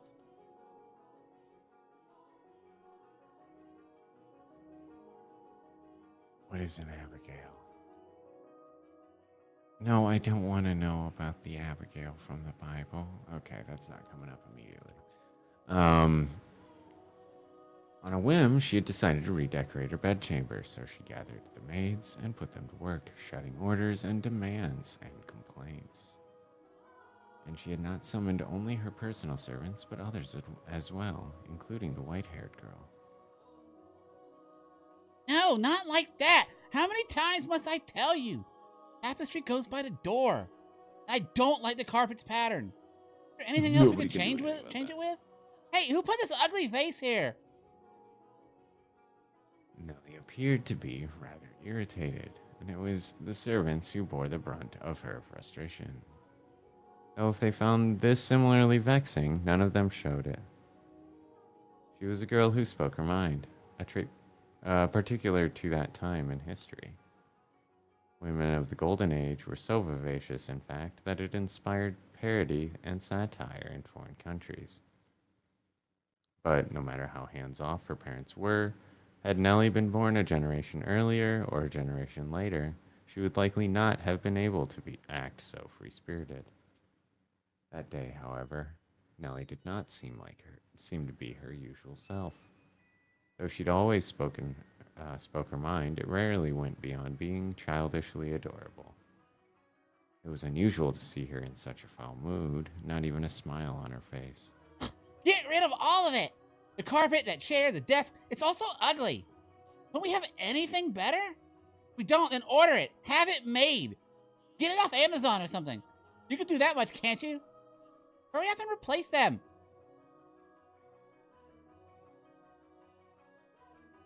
Having only arrived that morning, the white-haired girl was unsure what she was supposed to be doing, caught in the middle of a flurry of maids and furniture and fabric. She chased frantically, scrambling Abigail's with her eyes and made attempts to help. But not being familiar with the work, she only ended up getting in their way. She probably felt that everyone would be better off with her not in the room. So when the maids ordered her to get new furniture, So when the maids ordered to get new furniture made their way, what? When the maids, Okay, I'm getting there. Yeah, you Ordered to get new furniture made their way. The maids that were ordered to get new furniture, they made their way out. It's just I'm Make 'em away stumbling through. downtown. Yeah, like all of the clauses. Who's making their way out of the anyway of Nellie's room? She attempted to follow them. You hold on a second. Yes, you with the white hair. However, Nellie stopped her before she could take her leave. What? Huh? The white-haired girl turned back, bewildered to find Nellie smiling at her. The corners of her mouth turned up in a self-assured grin. There was no trace of timidity or uncertainty in her demeanor. Her flaxen eyes seemed like they would look nice under the light of the sun. Almost the exact opposite of the white-haired girl. I wanted to talk to you, actually. But Mother never was one to share. I asked her to trade maids, but she wouldn't have it. Which is why I decided to completely redecorate my room. Because then I would need some extra hands. Because Mother and Father refused to tell me anything. Why is that? Who are you, exactly? Where did you come from? Tell me, what house are you from? Why can't you tell me? We took you in, you must be from a fairly decent family. As a member of the Rhodes family, I have a right to know. Do I not? You can't expect me to welcome a girl into my home who won't even tell me where she's from. I don't know anything about you. I haven't seen you at any parties.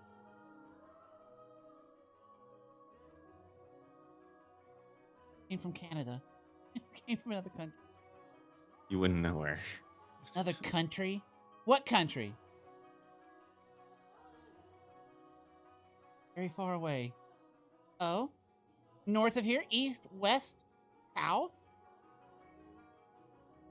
South. Across the sea. The deep south. Which is why we've Sorry. never met before. How far did you have to travel then? How many times did the sun rise? And how many stormy nights did you face? Days and heading further north. Huh. Weird. So tell me. Lady Nellie, that is the most wonderful painting. Had to brush me off. I won't let her get away that easy. Painting? It's in my room, so of course it's wonderful. The worst. That one's especially so. Oh, it's so adorable. You, Lady Nellie, and Lord Mel. How old were you when it was painted? Huh? Ah, that painting. Goodness, yes, you have a good eye for art. It is magnificent, isn't it? This was done when I was 4 and Mel was 7. You see how we're standing next to each other holding hands? I was too young to remember it very well, but Mel looks like he was really embarrassed. We're standing there like statues made for a boring painting. Nell explained brightly. Or Nellie. Having completely forgotten she was pressed up against the white-haired girl, she did a little twirl, stopping to face the portrait. Though many paintings lined the walls of her room, Nellie was most fond of the one of her and her brother. Two darling siblings standing side by side, the older brother smiling kindly, and the younger sister sweetly tilting her head, her cheeks the color of fresh-picked apples. It was like the very embodiment of their happiness. A painting lays its subject bare, you know, fortune and misfortune, happiness and sorrow, enshrined on canvas for all to see. And this reflection is not merely limited to the point in time it was made, either. Did you know, Master, that paintings are a lie? Oh, we know all too well after Expedition 33. I was going to say. They are drawn with a brush over an extended stretch of time, unlike photographs which capture a singular moment. Huh, that's interesting. I mean, they don't, kind of, if you think about how cameras work. Anyway, it doesn't matter. Exposure time. It's not a single moment. There is no moment. The two have their own individual merits, but a photograph is still, while a painting moves. Portraits reveal both the past and the present state of those they depict. Mel and I have always been close. I would sing songs for him, and he would teach me all sorts of things. He's so smart. Nowadays, Mel hardly ever goes on walks with me, making excuses like I'm an adult now. But we used to spend a lot of time playing together in the rose garden. White-haired girl normally had difficulty smiling, but her lips naturally curled upward as Nellie reminisced and continued to not ask the questions, which were so deftly avoided.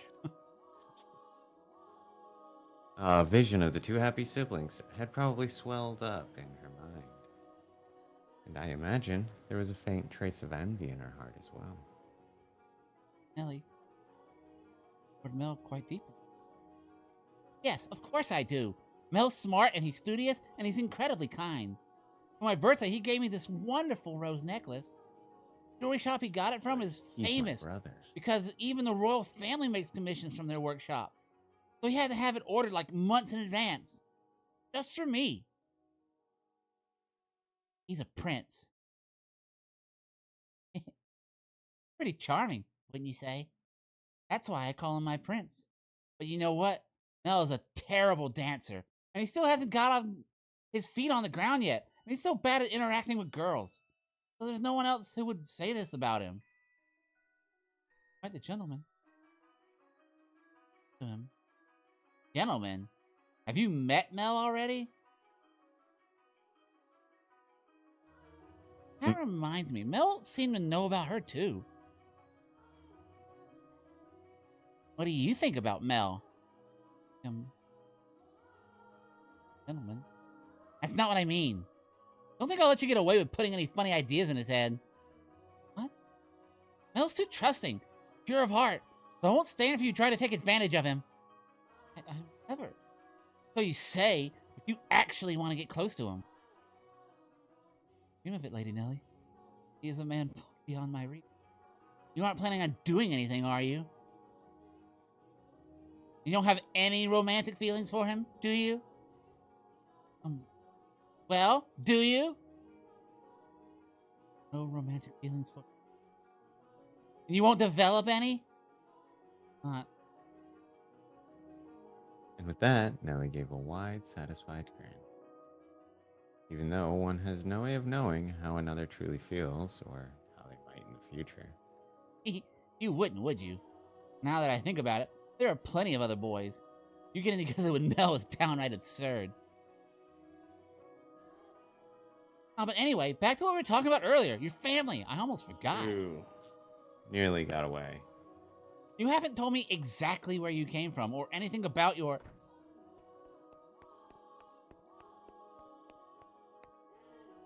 Lady Nell, I've brought a new carpet. Just look at the embroidery. I assume that's not the same maid. I don't know. It's just I don't even know. Right? The work of a true artisan. I am simply in love with it. Surely you will find this to your liking as well. Ow, you're right. That's a Florentine stitch, isn't it? I wonder whether someone mimicked the style if it was imported. By the way, great find. Let's even get it laid out. Oh, and let's see how the colors go with everything else. I have to finish redecorating quickly so I can show Mel. He'll be so surprised. Wonderful taste you have, Nellie. Other Abigail's returned, so too did the bustle within Nellie's room. As the white-haired girl watched, a faint smile crossed her lips. Perhaps it was from relief at having escaped Nellie's inquisition. Or perhaps something else. Ah, Nellie, I'm back. Did you eat something you're not supposed to, dearest Mel? You're unusually cheerful. I'm the same as always. Anyway.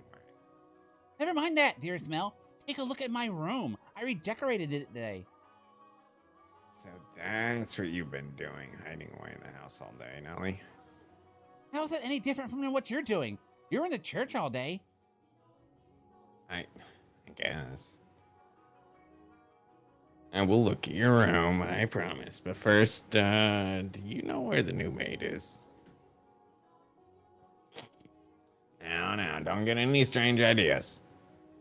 I just haven't yet had a chance to introduce myself, and I thought I should, as a member of the He family. just lied to us. You know. Yup. Except you have, and I know it. Being the eldest son, it would be shameful if she were to pass me in the hall, not even knowing who I am, so... Don't ask me. What? We were in the house all day. She attends to Mother, so why would I know where she is? Though, she did help me redecorate my room. You made her help? That's work for the men servants. There's no reason to make the maids do it. Oh, so you're saying I should invite a bunch of men into my room? Jesus Christ. I go into your room all the time, Nellie. And you were in my bedchamber just this morning. I was upset about it. Only one man is allowed in my bedroom, dearest Mel, and that is... Ew. So unless you become a servant, which I will not stand for, I will not ask any of them for help. Oh, Nellie. You ought to be a little more... A little more what?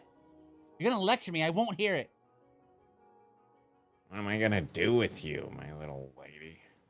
What? Why are you looking at me like that? We talked about you, dearest Mel. And I'm not gonna tell you what she said. About me? What did she say? Huh. Please, Nellie. She said...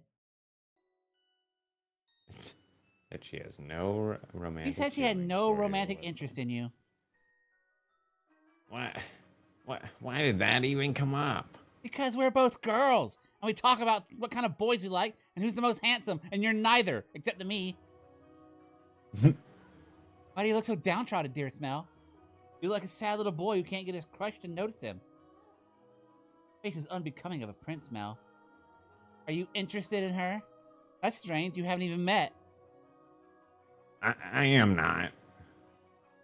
It's just depressing to find out someone you never met doesn't like you. That's all. Just sticking in on that lie, huh? Hmm. I'm sorry, what? That much master of the house and around.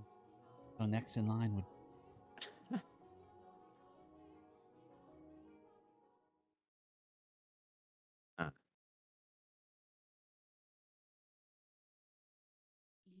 house in Fata Morgana.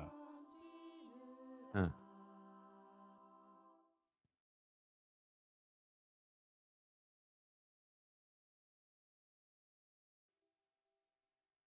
Displays near devastation by Ellie's news. Mel's flaxen eyes, continue to wander in hopes of catching sight of the girl.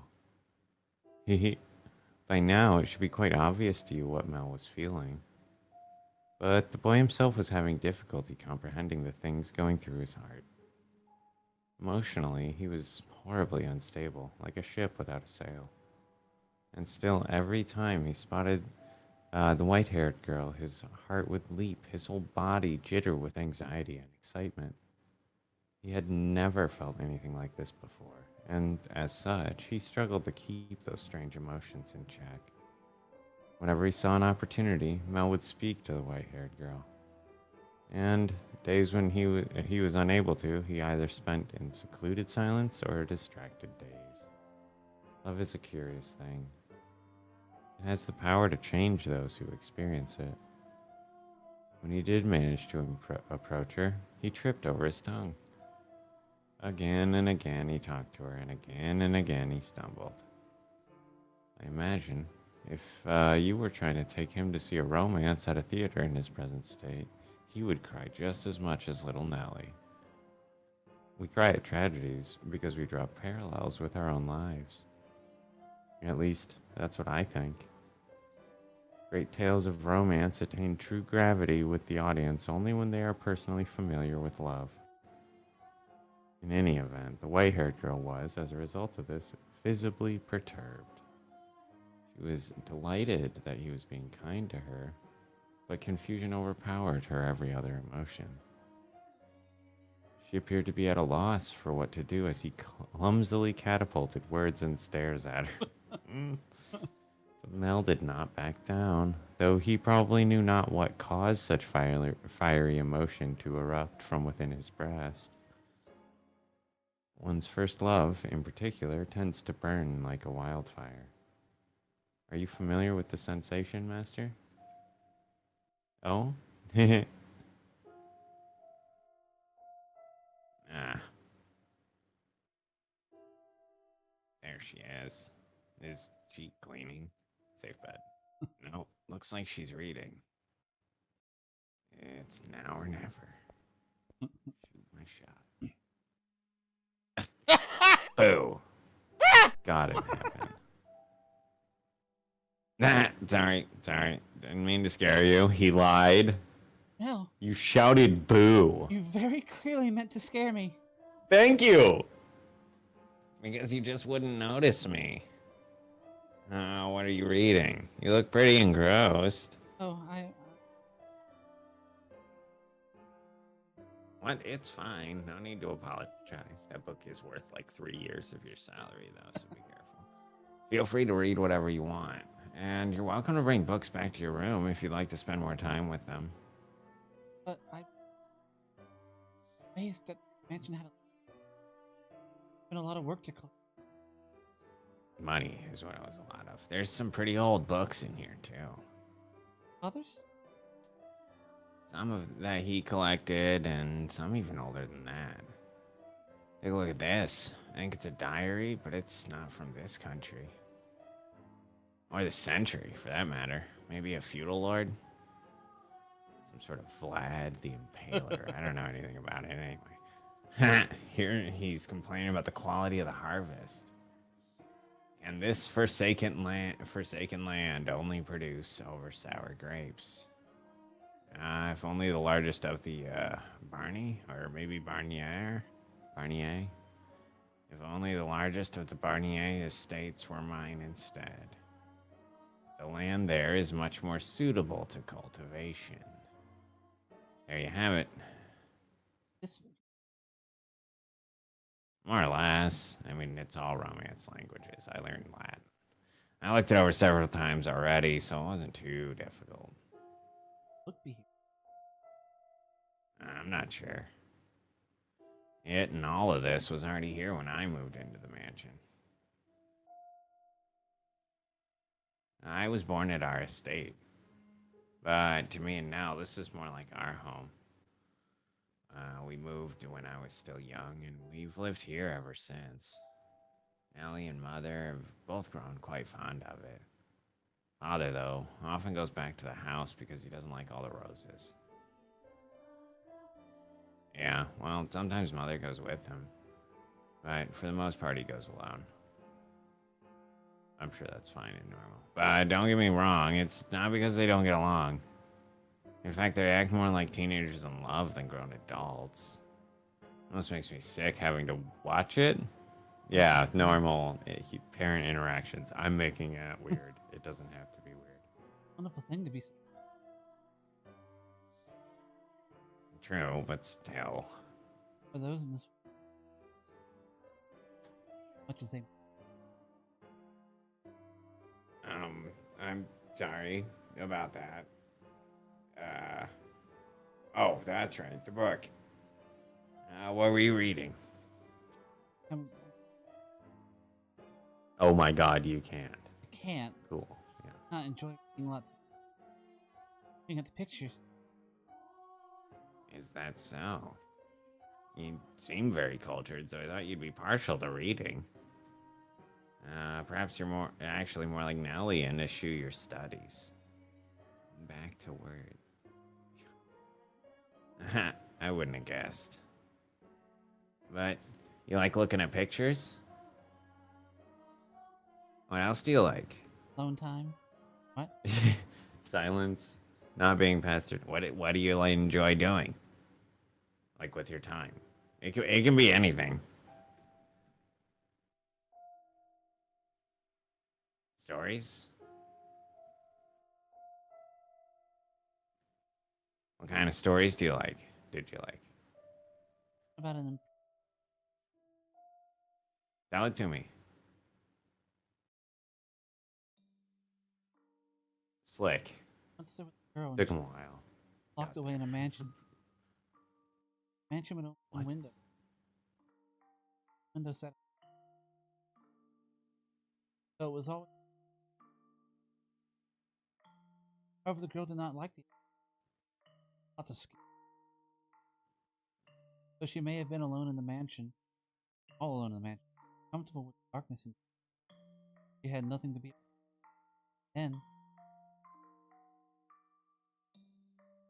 You're doing fine. Keep going. What happens next? And up. By then, she had already forgotten why she went with the dark. However, her eyes could come to the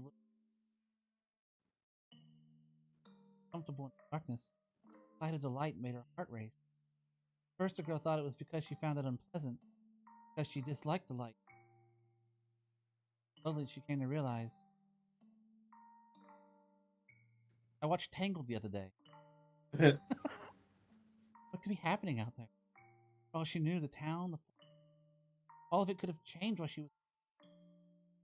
She had no way of finding out.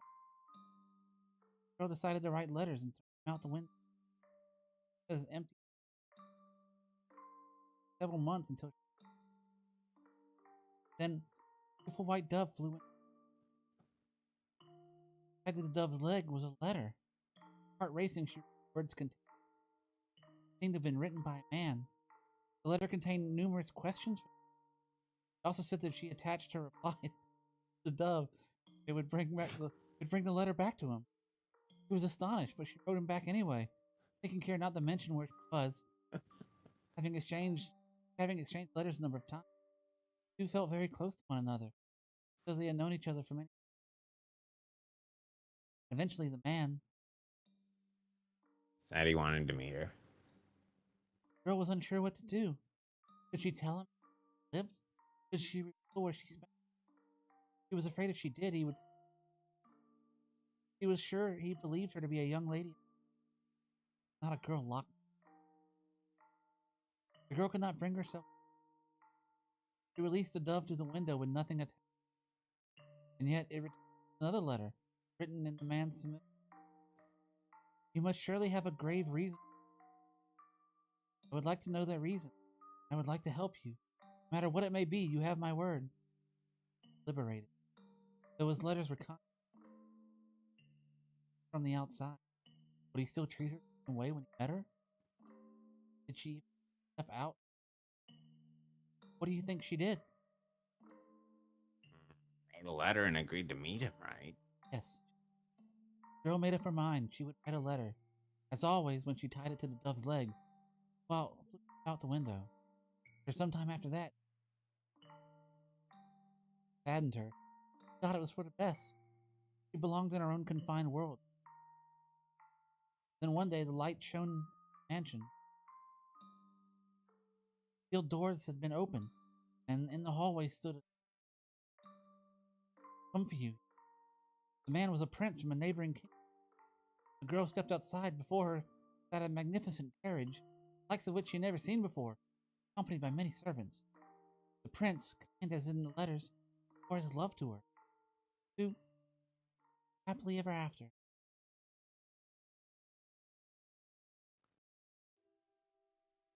Ah, what a nice story. I'm glad it has a happy ending. Heh, a prince. No, no, that's not why I was laughing. Do you ever imagine what it would be like if a prince showed up for you? It doesn't have to be a real prince, even just someone like one. Is that something you dream about?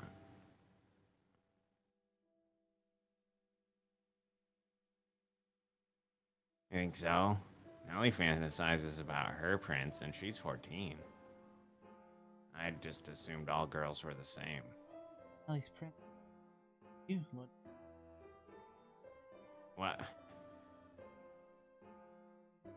I mean, we used to play make-believe a lot when we were kids, but I very much doubt she still thinks of me that way in earnest.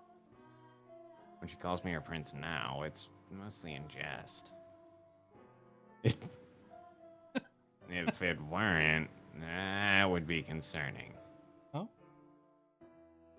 Uh, that story. Do you know if it's a regional tale? One that's been passed down through the ages? Could very well be my. You might think.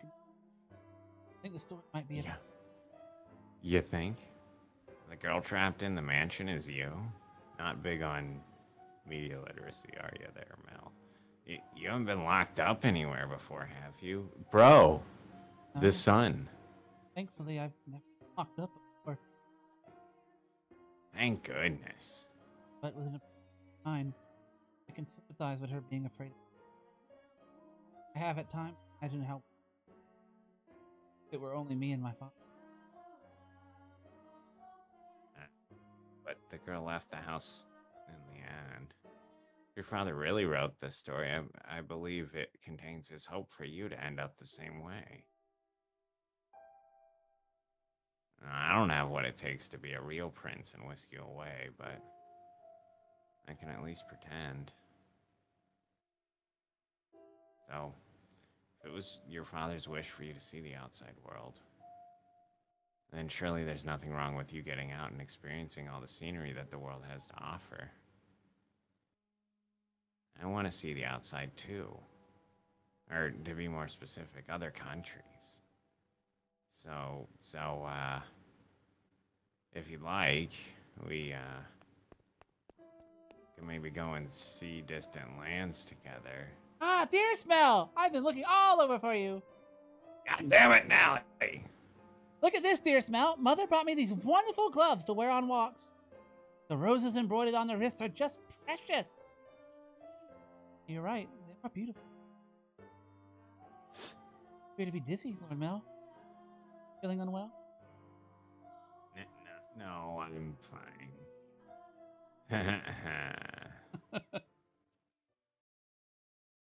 Mel was feeling frustrated at his inability to convey his feelings to her. And his frustration built up over time. He developed, I suppose you could call it a severe case of lovesickness. For several consecutive nights, he had been afflicted with a peculiar sensation, a presence in his bedchamber. Ugh. Death. Death. Oh, go ahead. I don't know. Whatever. sacrifice you, I think. Maybe, I don't Okay. know. Death I to don't the know. unholy one! Sounds like a Death to dream the voice. heretic! Death to the witch! Burn the witch. Kill XX! Her.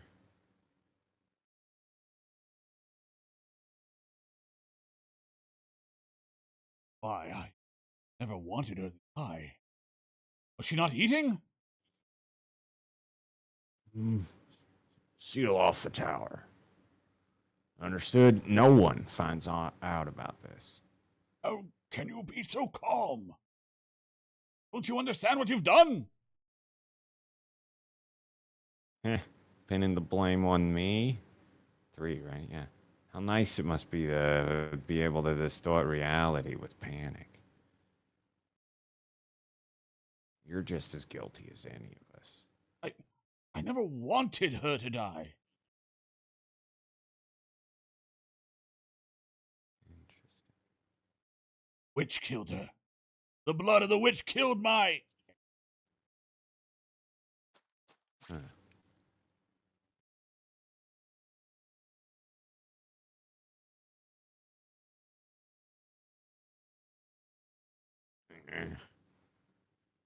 Ah.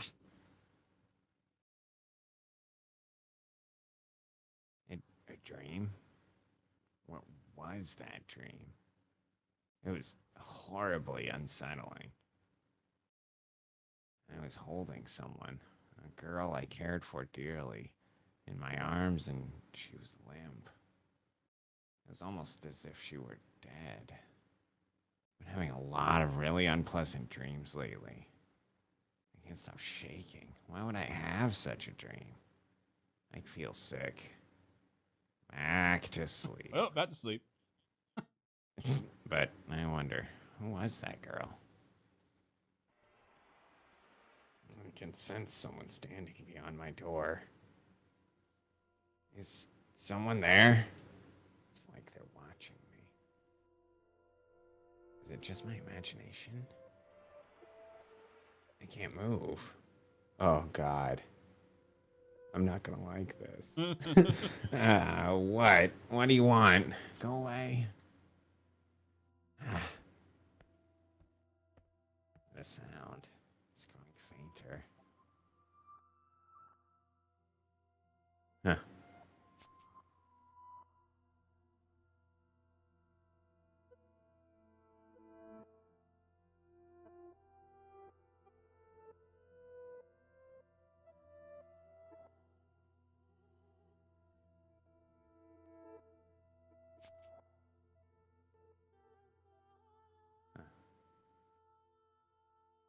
You know, you could have sneaked into his room rather easily then. No one was watching. Well,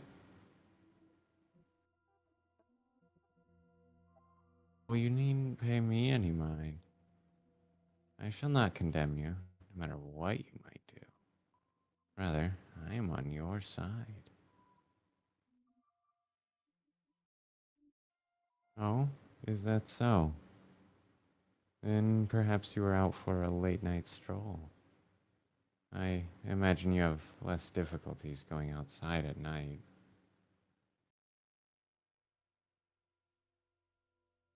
Oh, yes, that reminds me. It was also the middle of the night when the grocer's servant broke into their safe. News of that spread quite far. I'm sure you would have heard about it. Although, was Gamache imprisoned? Dear me, I am having trouble remembering. But worry not. If you wish for it, the mansion shall provide. You are not in danger whatsoever of getting caught.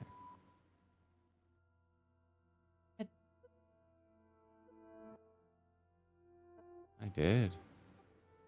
Does that sound perhaps a bit archaic to you?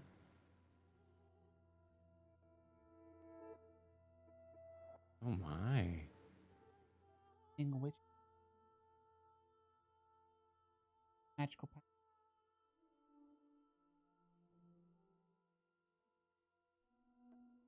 Huh. My, what a lovely shade of red. Rose, Is something the matter? wait, Was my hand. it? Is that so? Surely, possibly have changed. I wonder. Did the girl locked in the mansion become a princess? We should lock up and head to bed. Make sure all of the shutters are closed nice and tight, then draw the bar on the front door. Oh,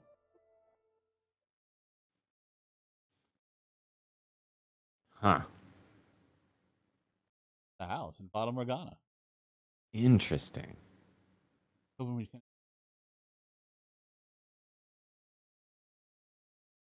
Are we? Uh. Well, we can get there if we think we're near the end. Then, Okay, yeah. how long do you think it is? I mean, It's not if much you have longer. a rough estimate. Okay. Yeah. If it's not terribly long, then we may as well. Slowly but surely, time trekked onward, everyone working toward their own individual goals.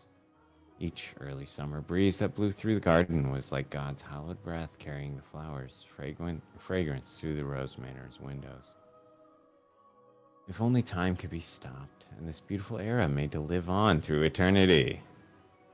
As usual, Mel's eyes chased after the white-haired girl, and Nellie pursed her lips in frustration at him.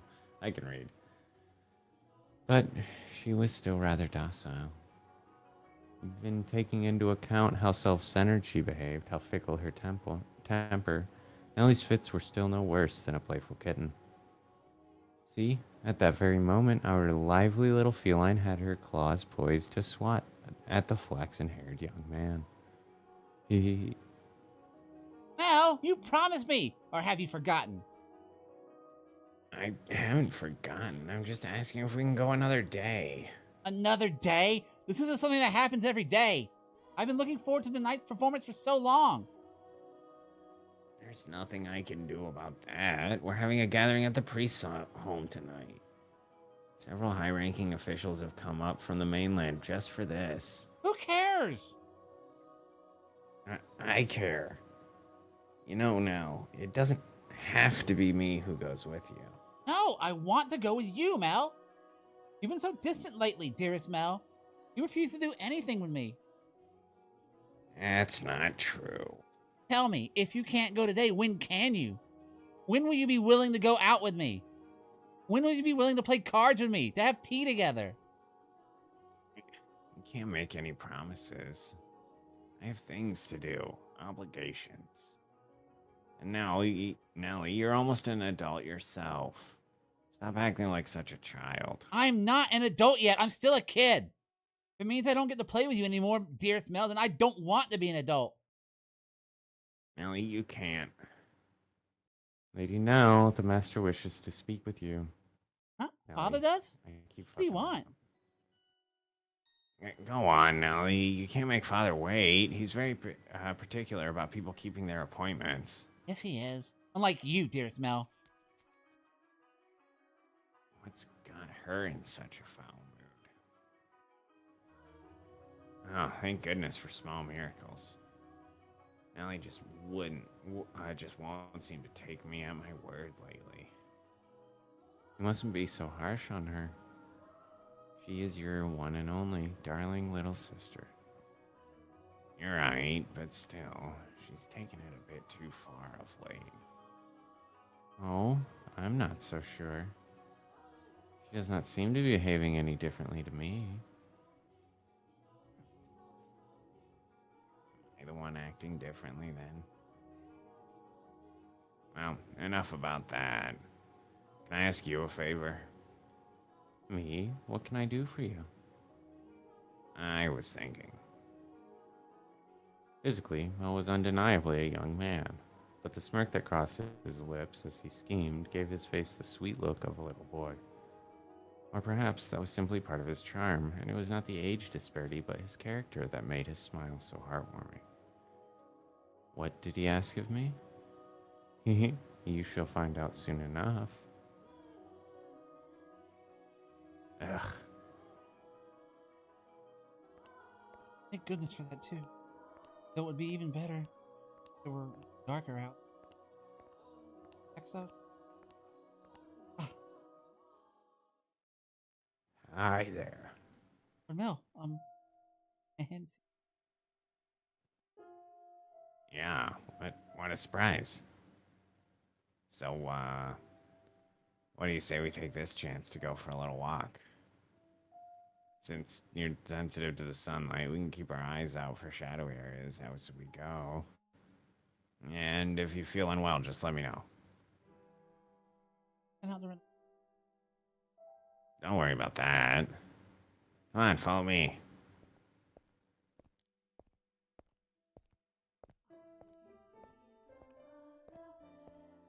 Um, I'm sorry.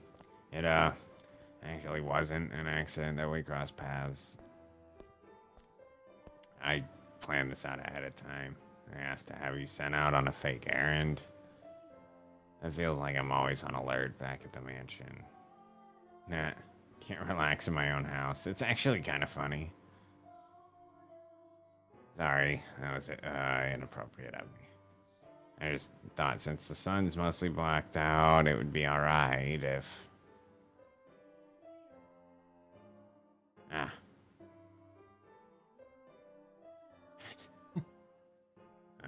Of course, I get her out of the house. And I can't even think of anything to say.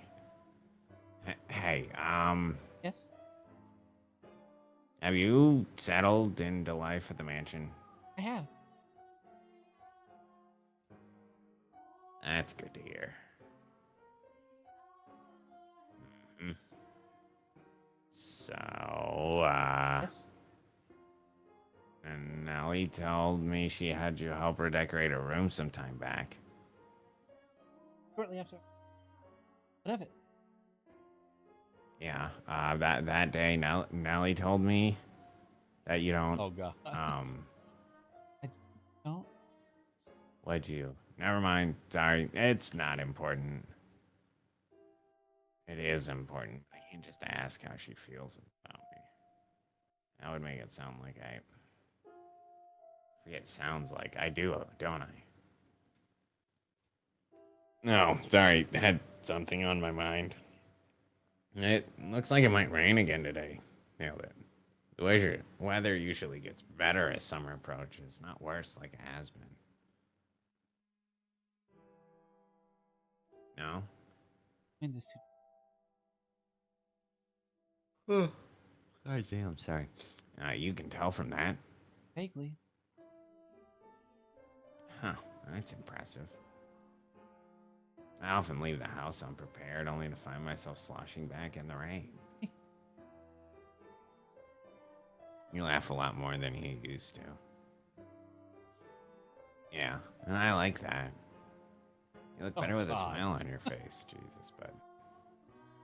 Nelly much more than I. What? Her smile and your smile are completely different. I'll suit you well, Lord Mel. Do you really think so? What am I supposed to do? Face with a smile like that. So, Yes?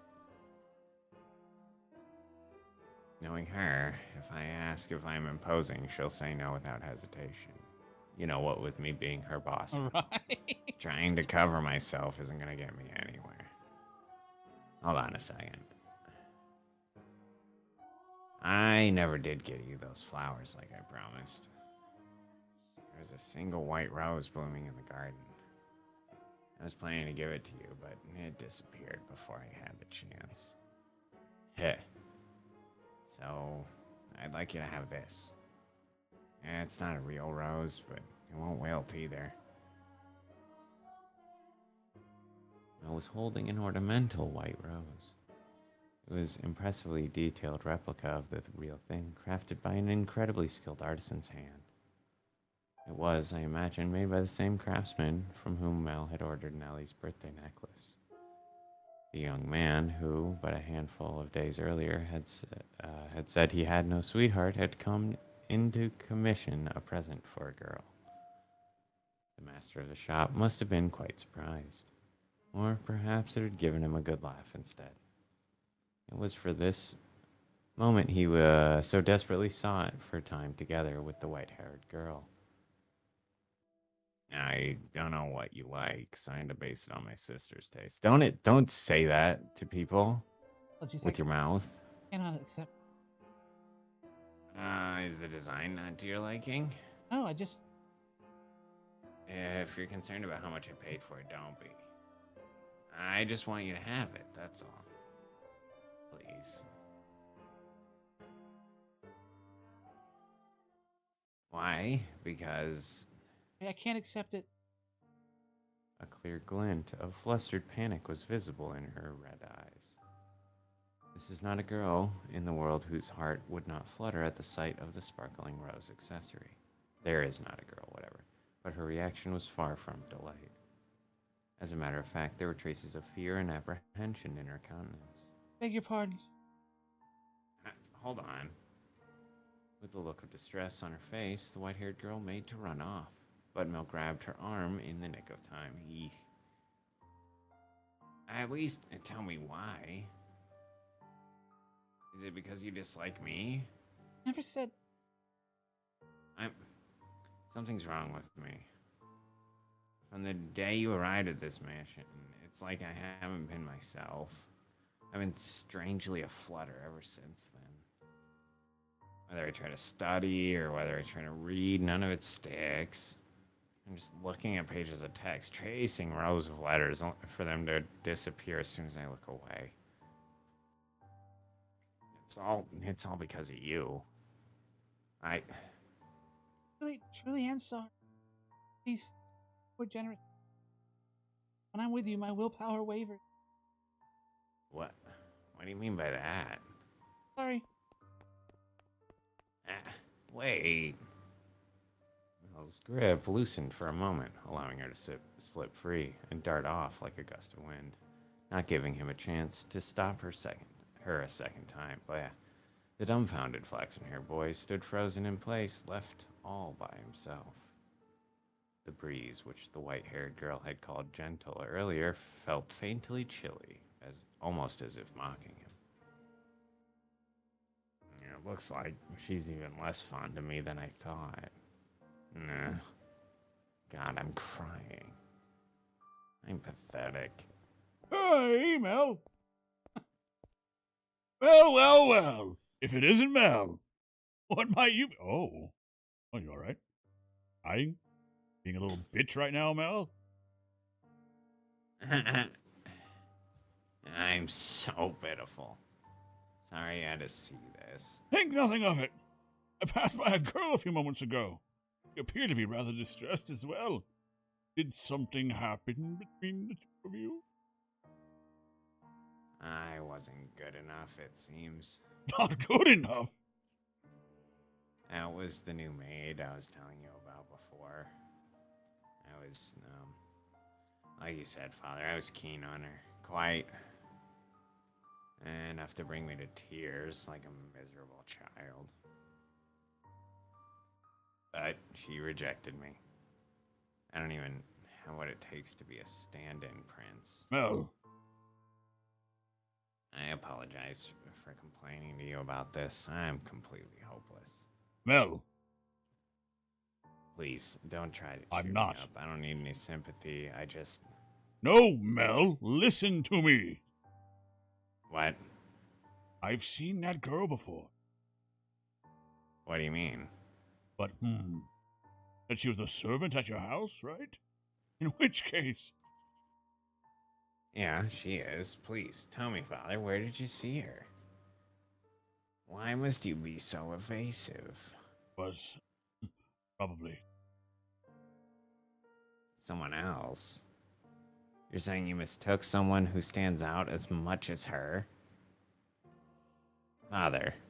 He, and I assume who was her father, paid a visit to the church once.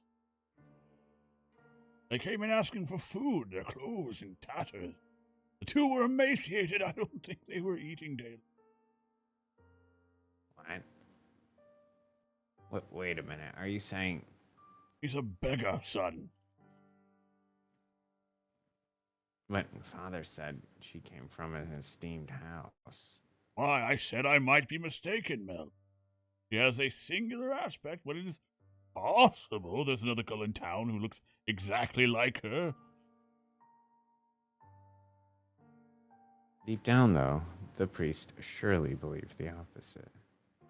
And so he said sternly, like a teacher to a pupil, But you must be absolutely certain, Mel. Understood? You cannot, under any circumstances, proceed any further without knowing her ancestry. Must keep your bloodline pure. May I visit the church, Father? By all means, the Lord always welcome. In the back of Mel's mind, a vision of the night and of the storm, the night of the white-haired girl arrived at the mansion, was surely replaying. She had been wearing little more than rags and covered in grime, hardly the appearance of a respectable young lady of class. I've been putting her through unnecessary stress. If she actually turns out to be nameless, to be rankless, no matter where she comes from, my heart is decided. I will not fool myself about how I feel any longer. No, I cannot fool myself. How does she feel? What will everyone else think? I have to find out why she was welcomed into our house. I'll ask mother or father. No, if for some reason they don't know, she isn't aristocratic, I'm better off not saying anything. But if they don't, then does that mean she's been lying to us and to them? I have to find out. This time I must get answers. No, absolutely not. You come back and the first thing you say is that? I hate you, Father. I will not stand for this. Why? Why wouldn't he just suddenly throw that on me? He didn't even ask for my opinion. No, I won't do it. I'm fine the way things are. I'm just fine. No, I need your help. Don't, don't, don't want to get married.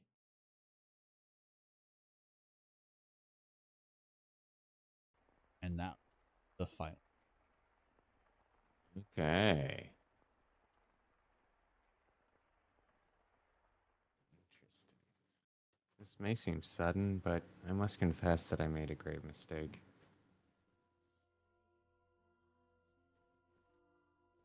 My transgression is that I was unable to completely predict where this path we were traveling led. My hands were full with dealing with my immediate day-to-day tasks. So I could do naught but pray there was happiness waiting in the future. Happiness for everyone who lived within Rose Manor. But I am but a mere maid. There are limits to what I'm allowed to do. Something tells me that's not. Yeah, right. And furthermore, it was not my place to offer her my hand. Oaths such as the one we were following have a way of diverging with little warning. And if you do not turn the wheel exactly right at those sudden forks, you may end up somewhere horribly off course. I was well aware of that fact, which is why I thought that what I did was for the best. It's happening again. I made sure the door was closed, but I can sense someone standing there. Someone watching me. Footsteps. They're looking down at me. I want to open my eyes, but I can't do it. Curses. You're just gonna leave without doing anything, aren't you? Then hurry up and get out of here. Free me from this torture. No, tonight they're on my bed right now, looking down on me. My neck. What? I can't speak, I can't move.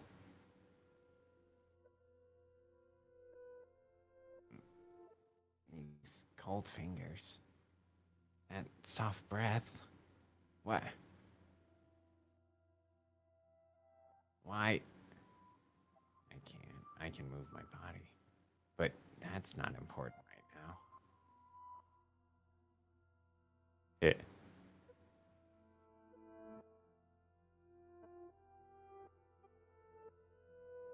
Another word.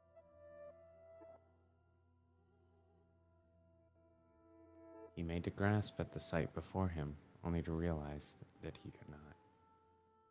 The pressure of her cold fingers wrapped around his throat robbed him almost entirely of the ability to breathe. Why? He silently mouthed the word. For a moment at least, her melancholic ruby eyes were focused wholly on the flaxen-haired young man. In them glowed a faint flicker of willpower, a continuously burning agitation that roused her to action.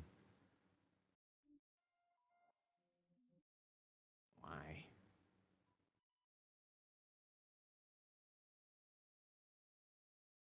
Why? What end this? Why are you shaking? Upon hearing Mel's words, the strength drained from her slender fingers. He had not been questioning why she would do such a thing.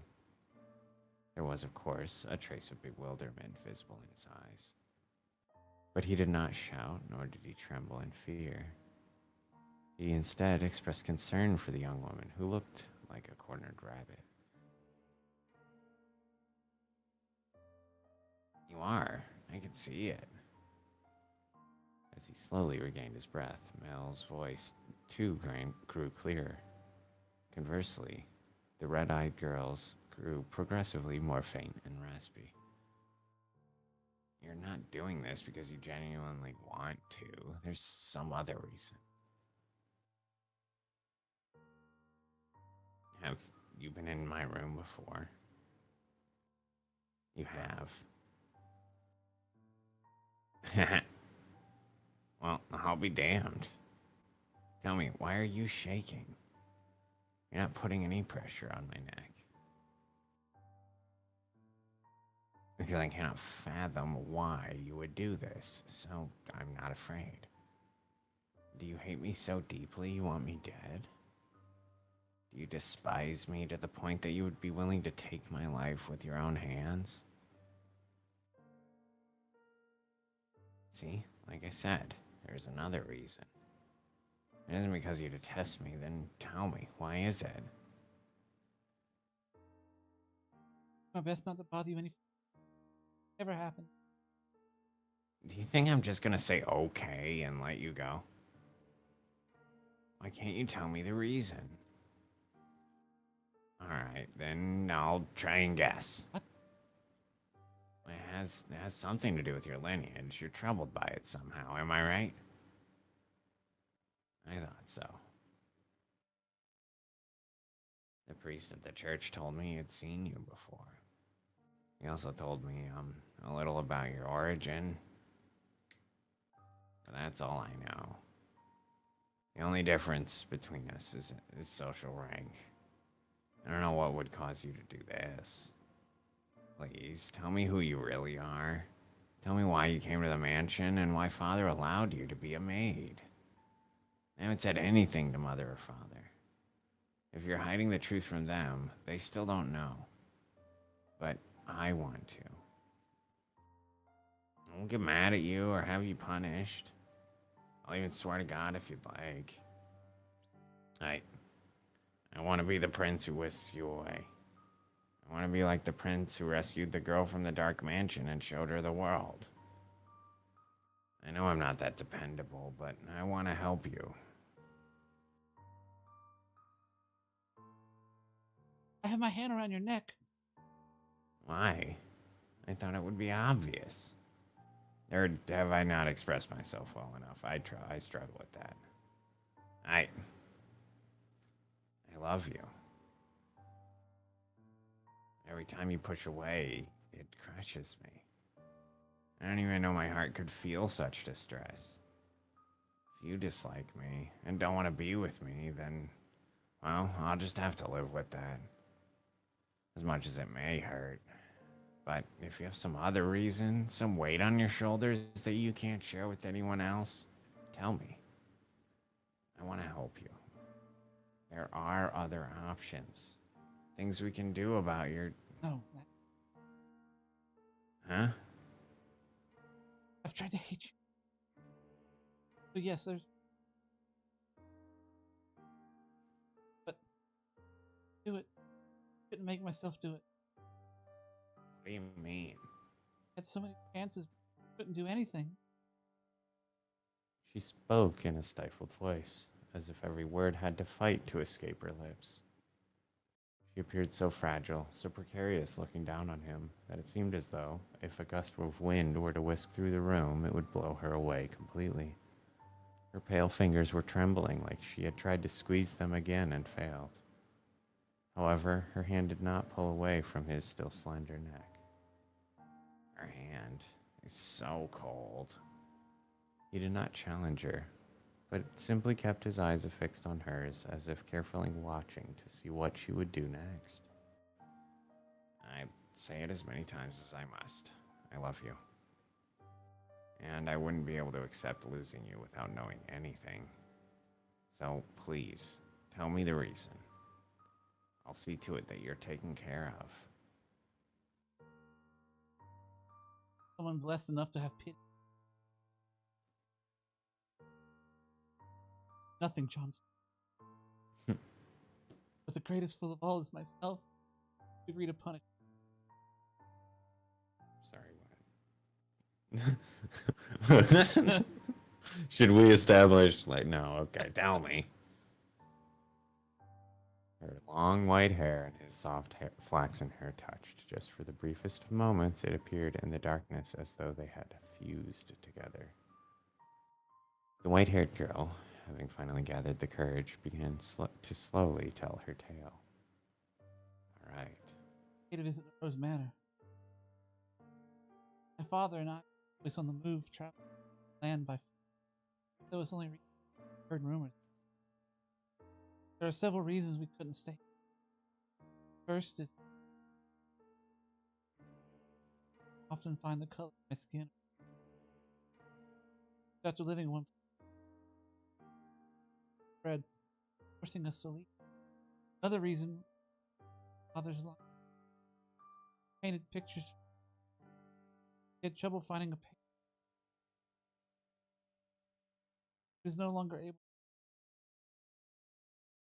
We were birds that migrated with this learned of roads. Rhodes is a name my father would never forget. He was, a painter, the service family. Hold on. Your father was an artist here? He probably painted the picture of you and your sister. Where I was born, so you probably don't. So, you knew about us before you came here? I can remember. My father was chased from your house just because he didn't like something he painted. He failed the Rhodes family. No one else would become his. Just as good reputation spread, so too does a bad one. Branded once as a failure, no one will take you in ever again. You're noble, still your parties and spread your gossip about a painter or that sculptor. The rose you tried to give me is an example of that. It was certainly crafted with skill, but the jeweler is only known because some aristocrat spoke highly of him. My father's paintings were no less skillful. His was a talent that could not be easily imitated. No one was willing to separate the art from the artist. The Rhodes family stole everything from my father. Even thrown out into the streets, his only skill was painting. That was all he could do to earn a living. Little money we had for food he gave. He did anything he could to ensure my survival, even at the expense of his own well-being. My father passed away in this. Up until his last breath, he was ever concerned. He held me in his arms and ran his fingers through my hair, an apologetic look on his face. If I had a normal appearance, I'm sure life would have been much easier. He was always telling me how sorry he was for making my life so hard, even though it's not his fault I look like this. I dislike the Rhodes family for putting us, no, for putting my father through such hardship. Imagine you were still living in debt. Nothing has. No, you wouldn't even care about the fate. Our lives meant nothing to you, so I sought to bring. fortune upon. That's Why you tried to kill me? the truth. I'd wanted to take the master's life. Father spent so much time outside the mansion. So, You're right. If they lost me, it would put my family in a very difficult position. the whole of my tale. I now know about my father and how I feel. I told you blackness in my heart. I cannot go on living like nothing is changed. Give me punishment. Why? Why would you have me put the one I love through any more misery? Not only because I'm not aristocratic, but because every time I spoke with you, I did so holding darkness in. Does that not unnerve you? In the end, it was my family's actions that caused you so much suffering. I would that your father were still alive. Perhaps I could have done something. I'm sorry. Besides, you hesitated. You didn't actually kill me. What am I even to punish you for? As you said, you had countless opportunities and you could not bring yourself to do it. Tell me, why couldn't you kill me? If it's because I've given you enough reason to have even the slightest bit of interest in me. What? Residents of Morgana would be cold. People who believed that wealth and rank mattered above all. But on the night of the storm, the mistress was. I arrived at the mansion disguised as a beggar. Actually, disguised as not. Right. Survived in the jet. Mistress did not send me away when she saw me. Quite the opposite. She took me in as a servant. So, now his mother's doing. Scarcely believe quite a stranger. She would treat a stranger. Thought perhaps she knew. But I had never met any of you before. Kind-hearted of a woman. Mistress could.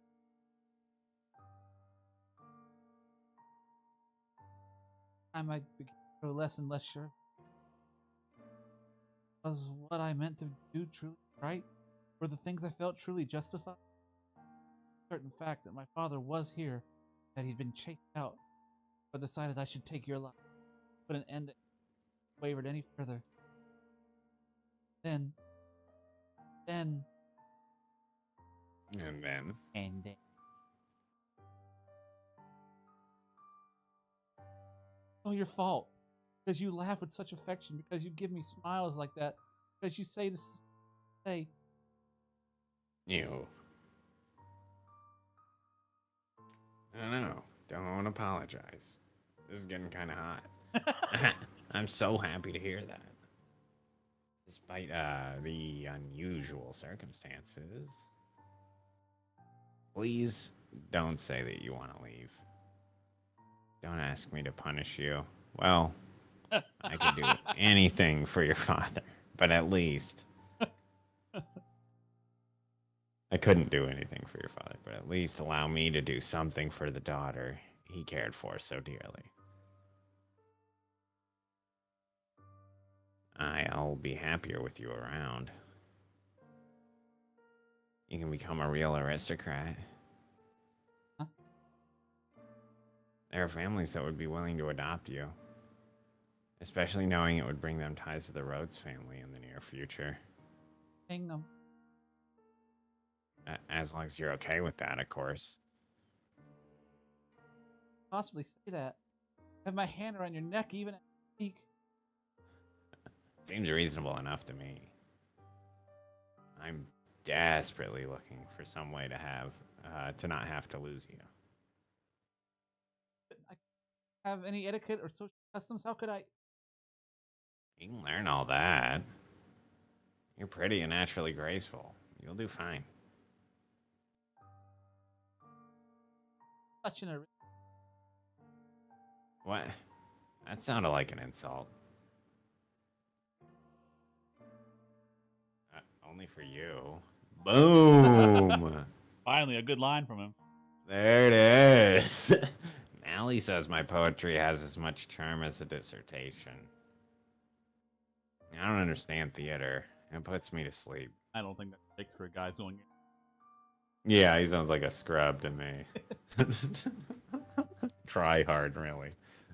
You laughed. Thank goodness. Keep smiling. You don't have to stop. A smile on your face is a smile on mine. Not a bad line either. No matter how deep the darkness has taken root in your heart, it can always be removed.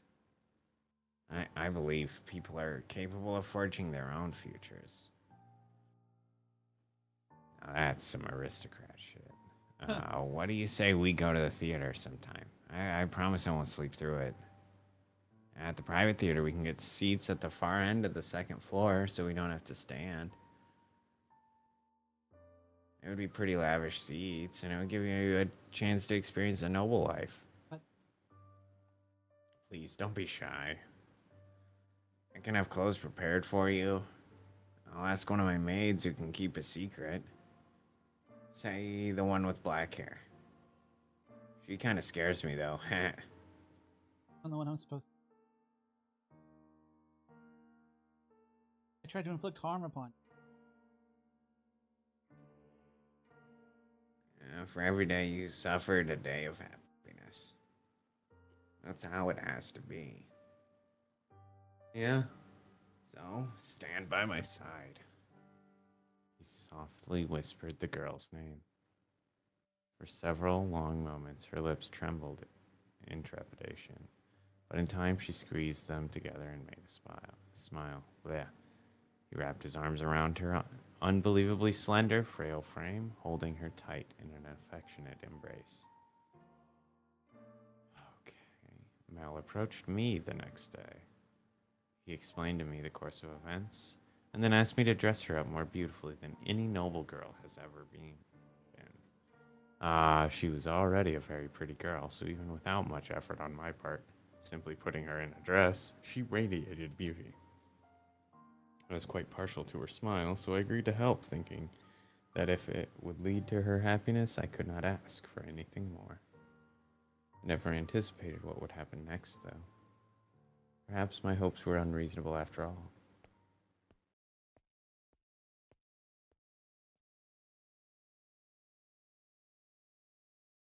Ooh-wee.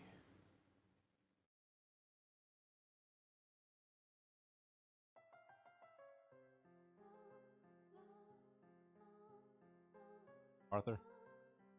No. I've been reading a lot. I'll leave it to you. Now, Nelly, you love the theater, so don't look so cross.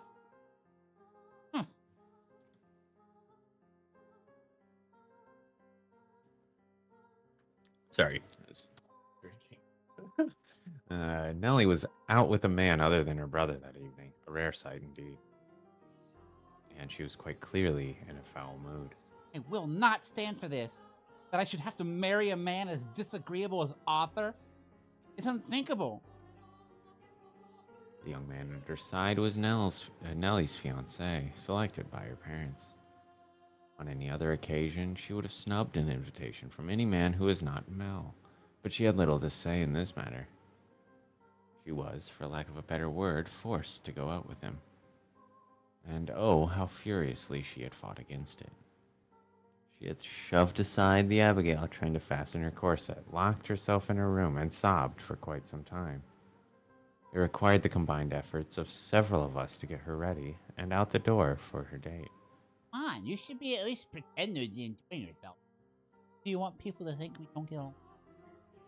Do we get along? I want to. What it's worth to you is my name, not me. Really gonna be like that? Went out of my way to take you to your favorite play. What you do is be a little... What's it called again? Romeo and Juliet? Running for like 6-7 years now. Maybe like yours and mine could pay to have a brand new script written. So why should we have to see an old play at a theater full of commoners? Maybe private. So I would rather just have a show put on at my estate. Talking already. Why should I have to marry someone like you? I have absolutely no desire to marry you. Whatever it takes, I will put a stop to this. I'll talk to my father as many times as I must. Painful. There are people around, remember? You represent your family. As the family are hardly strangers to one another. And if you might, I doubt you'd get rid of me. Like a bug. No matter what you say, you can't break the engagement. Don't. Parents gave you too much freedom, and look what it got. A spoiled little girl you became of it. Goodness, you're just gonna be quite a handful. Get off your high horse. No, you're the one on the high horse, Nelly. You are gonna be my wife. You could at least put some effort into liking me. What happens when I take you to a social engagement and you act like this? It's shameful to the both of us. This coming from someone who used to call me Lady Nelly. What's your problem? You choose. Goodness gracious, great both on fire. Put yourself in my shoes for a second, Nelly. I have to marry a bratty little girl because it will help my family.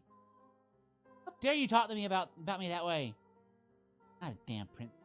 Eyes. Think you're talking to your father will get you out of this marriage. You're welcome to try. I doubt he'll have it though. Paid him a lot of money. Right. Otherwise, you can just go complain about it to your. Oh wait, you don't have any. Enough. Shit. As you wish. Frustrating. Why should I have to listen to this jerk mock me?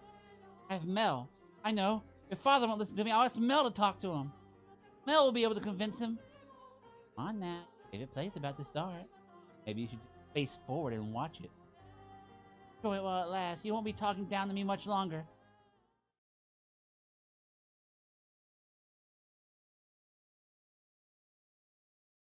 That. Hey, Nelly. Get back here. What is that damn child's problem? I give her permission to leave.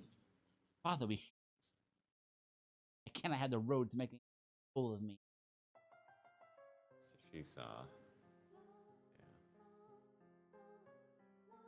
Yeah. You're fine. Don't be shy. At me. That's because you're gorgeous. That's the same thing, I assure you. That's not the case.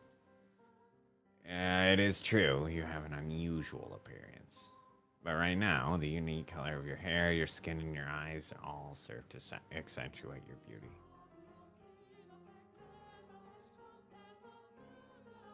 What? You think so? I mean, I did say I'd be a stand-in prince for you, but... Thank you. Wonderful. Which makes you my princess, then? That's not gonna fly. Oh, you're supposed to say, yes, I am. There. You're gonna make me sad. Oh, there. Like, you're supposed to say, yes, I am there. I messed up. I guess I'll just have to keep working at it until you submit. Don't love that. Oh, hey, the play's about to start. I supposed to be... Nothing in particular. Just sit back and enjoy the show. Oh, but there is one thing. Do not fall asleep. Yeah, it's not allowed. If I start dozing off, could you maybe wake me up? Hell.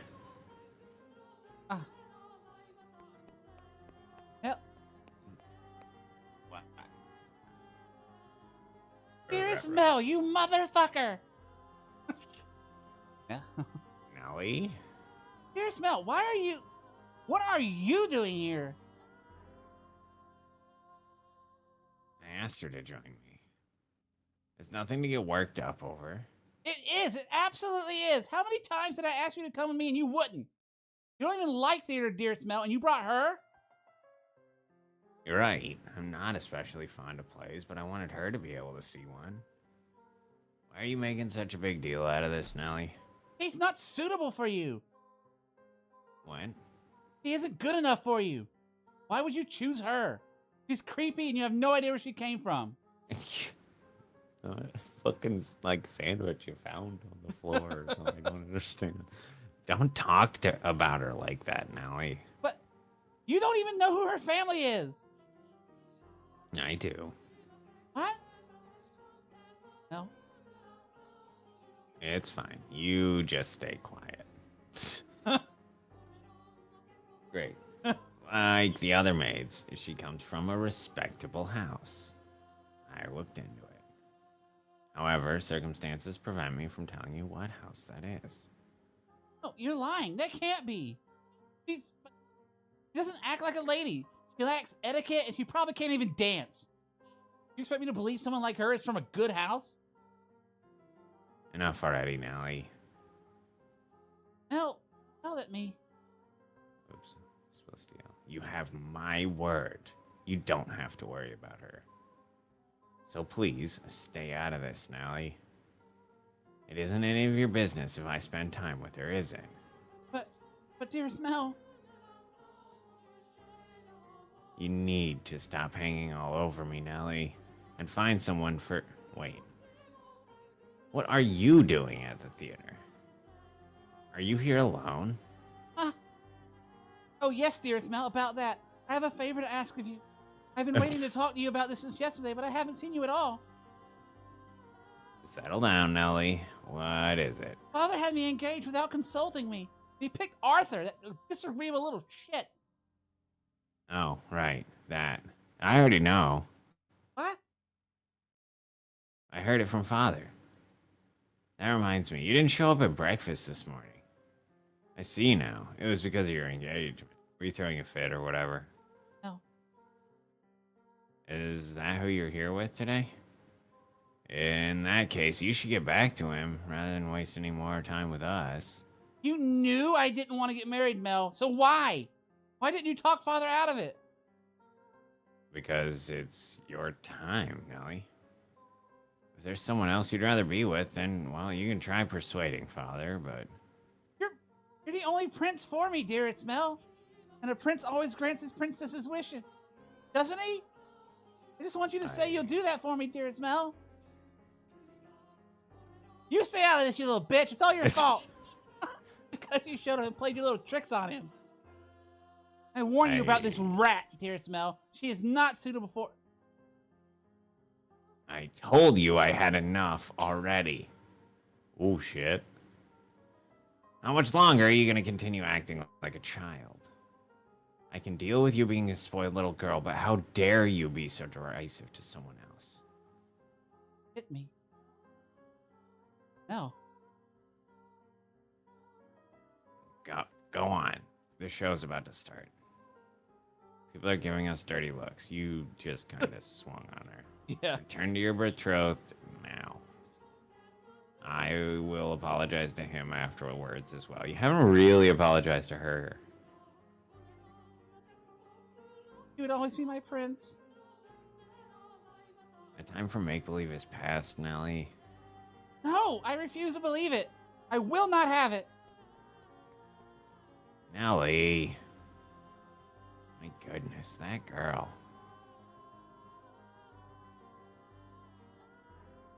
No, just let her go. The only place she even has to go is home. I just wish she'd start acting a little more like an adult. She what?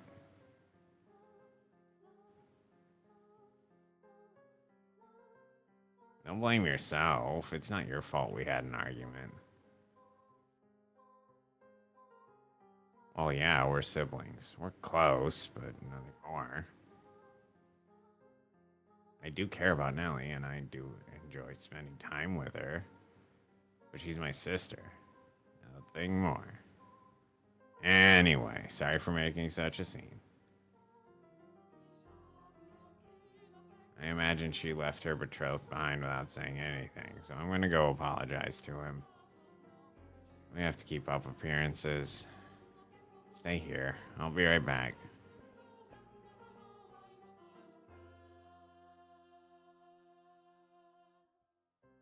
Master, Here we go. This is the...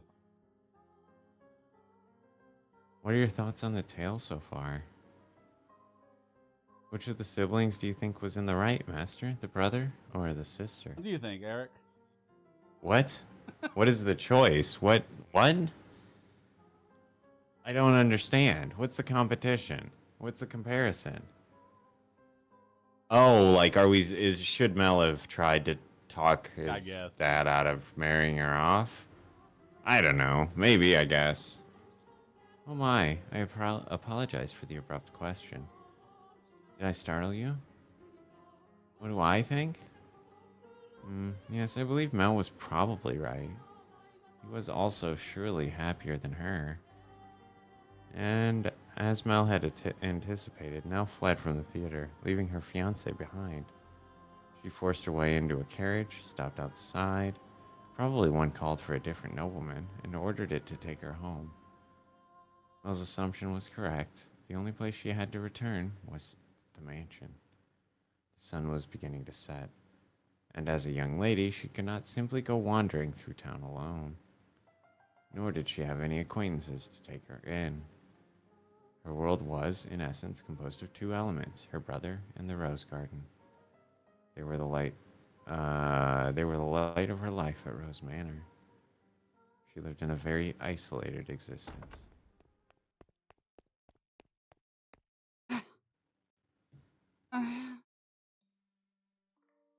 When she escaped back home, Nellie went straight to her room, locked the door, and began sobbing.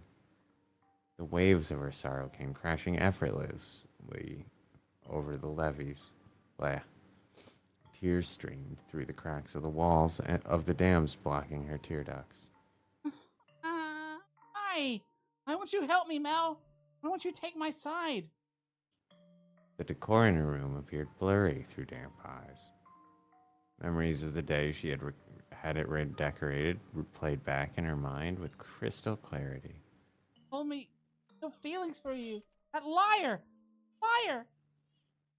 She let her emotions run wild, breaking crystal glass craftworks and silver plates designed by famous foreign artisans, flower vases, all sorts of things. It was as though a beast had been set loose in her bedchamber. The vase she tossed shattered against a painting hanging on the wall, spraying water, porcelain, and roses in every direction. It was the portrait she adored so dearly of her and her brother. It's got to be painted by her dad, right? It's good narrative, whatever. Anyway, and in what appeared to her like a metaphor for her life, the frame fell off its mounting and came crashing to the floor. Ellie darted over and scooped it up. The frame had broken, but the painting inside was unharmed. Here we go. The two smiling children were still the very image of happiness, inseparable siblings gently holding one another's hand. No more. Though in her present state of mind, that image of happiness brought her nothing but misery. And the worse she felt, the more frustrated she grew at the smiling girl and kind boy of her past. Princess is no more either. You're not a princess anymore. Some other woman has taken your place. I trusted you, Mel. I believed you would always be there for me. Painting is nothing but a lie. That's not the real Mel. That's not the real me. It's all a big fat lie. Why? I wish this painting never existed, that it was never made, that I never had a brother. This painting. In a fit of emotional distress, she scratched feverishly at the painting she once considered precious. She put more force into her fingers than she, or perhaps anyone, might have imagined she could. Flakes of paint began falling off the canvas, and in time she noticed something peculiar. Huh?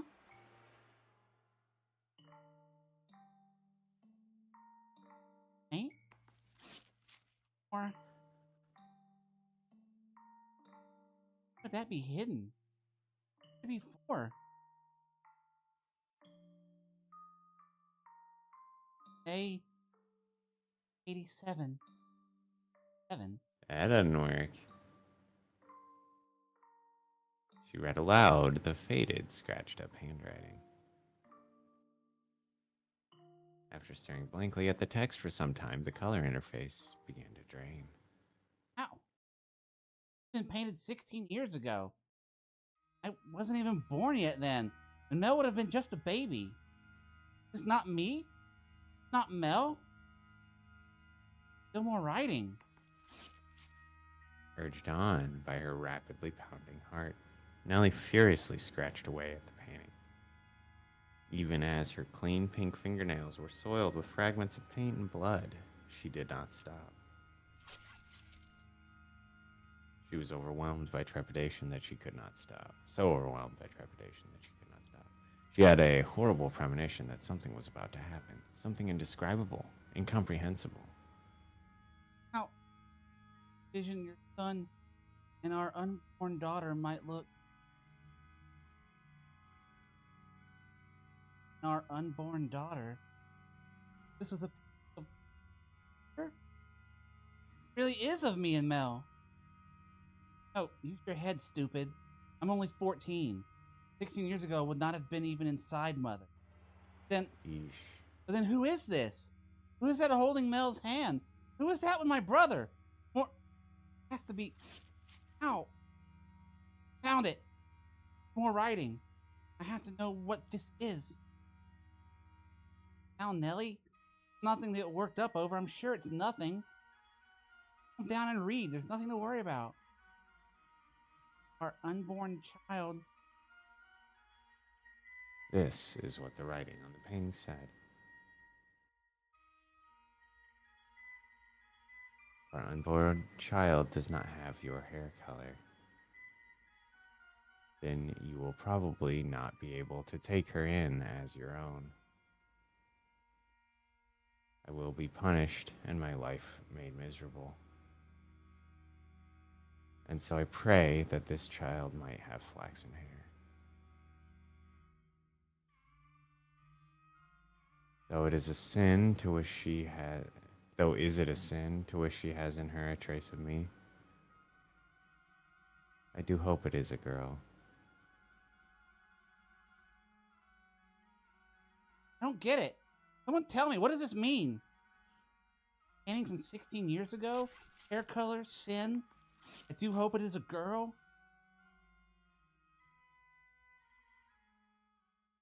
Huh. They adopt somebody? Or were they gonna adopt somebody and then didn't? Oh. Well, no, I'm not sure I understand still. Nellie, let me in. She's the Oh. daughter that didn't match. Out of your dress. That's a shame. It looked nice on you. It looks so nice. Almost like you were a princess. Say, I have a question. What color hair did your father have? Do you not hear me? Should I repeat the question? Oh, Lord. I'm just so curious about where you.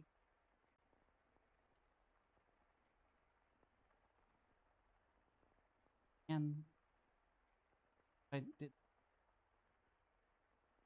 I asked about your father's hair color. There's no reason you can't tell me, is there?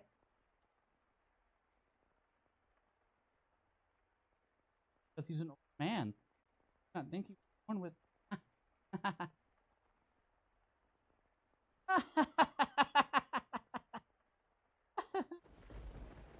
Hey, guess what? I figured it out. I figured it all out.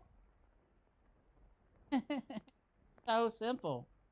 There's only one difference between you and me. The thing that Mel fell for is have those. Oh, stay back. Oh, God.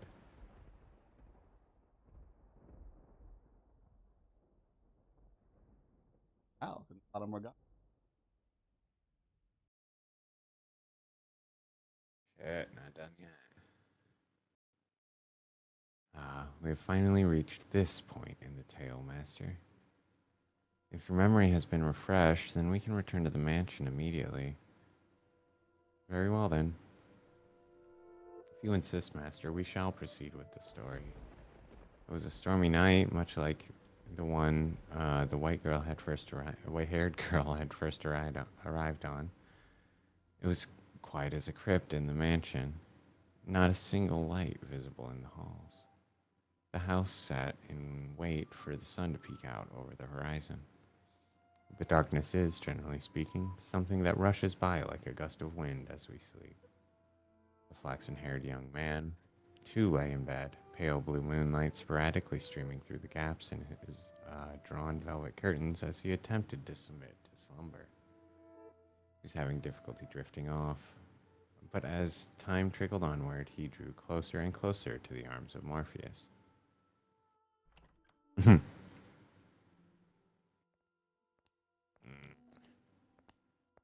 Suddenly, he sensed a presence in the room, much like the one from those nights some weeks earlier.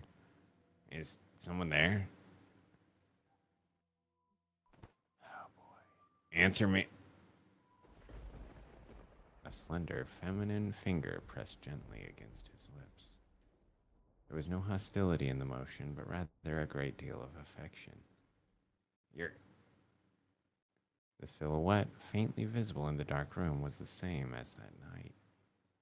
A flash of lightning shone through the drawn curtains, illuminating her beautiful white hair. Oh my god. Several silky locks spilled over her shoulders and brushed against Mel's cheeks. A couple soft puffs of air tickled his face as though they were silently laughing. He assumed her finger, held against his lips, was her way of telling him to stay quiet. She began to slowly, delicately trace the outline of his mouth, moving down his cheek, along his jawline, as if over porcelain. You're rather more forward than I remember. Oh, I suppose you always were quite daring. This isn't the first time you've sneaked into my bedchamber, the boy said in an attempt to conceal his surprise. Do you remember the night she came to exact revenge on him for her father? Indeed, she had just proven herself to be rather bold girl once already. It's dark. I can't see you very well. Why don't I light a lamp, or perhaps we could open the... Before he could finish, the white-haired girl sealed his lips with her own. In the near total darkness of his bedchamber, the two shadows appeared as one.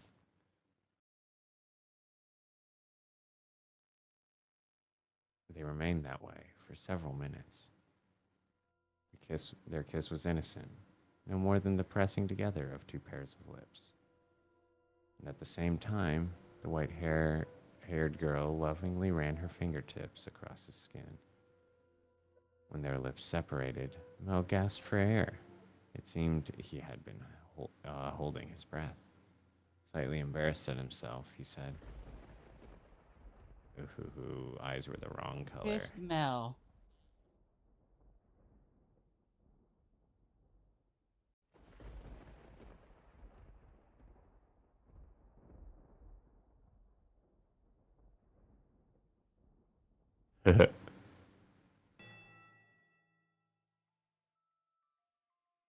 Nothing. He could not speak. The silhouette hanging above him was certainly the white-haired girl's. Or was it? Because his next words were, Get off me.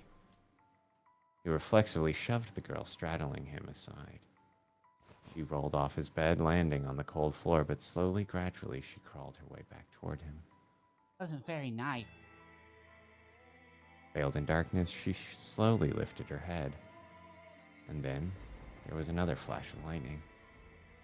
The heavy fabric of the curtain rustled, bolts of light streaming between the gaps.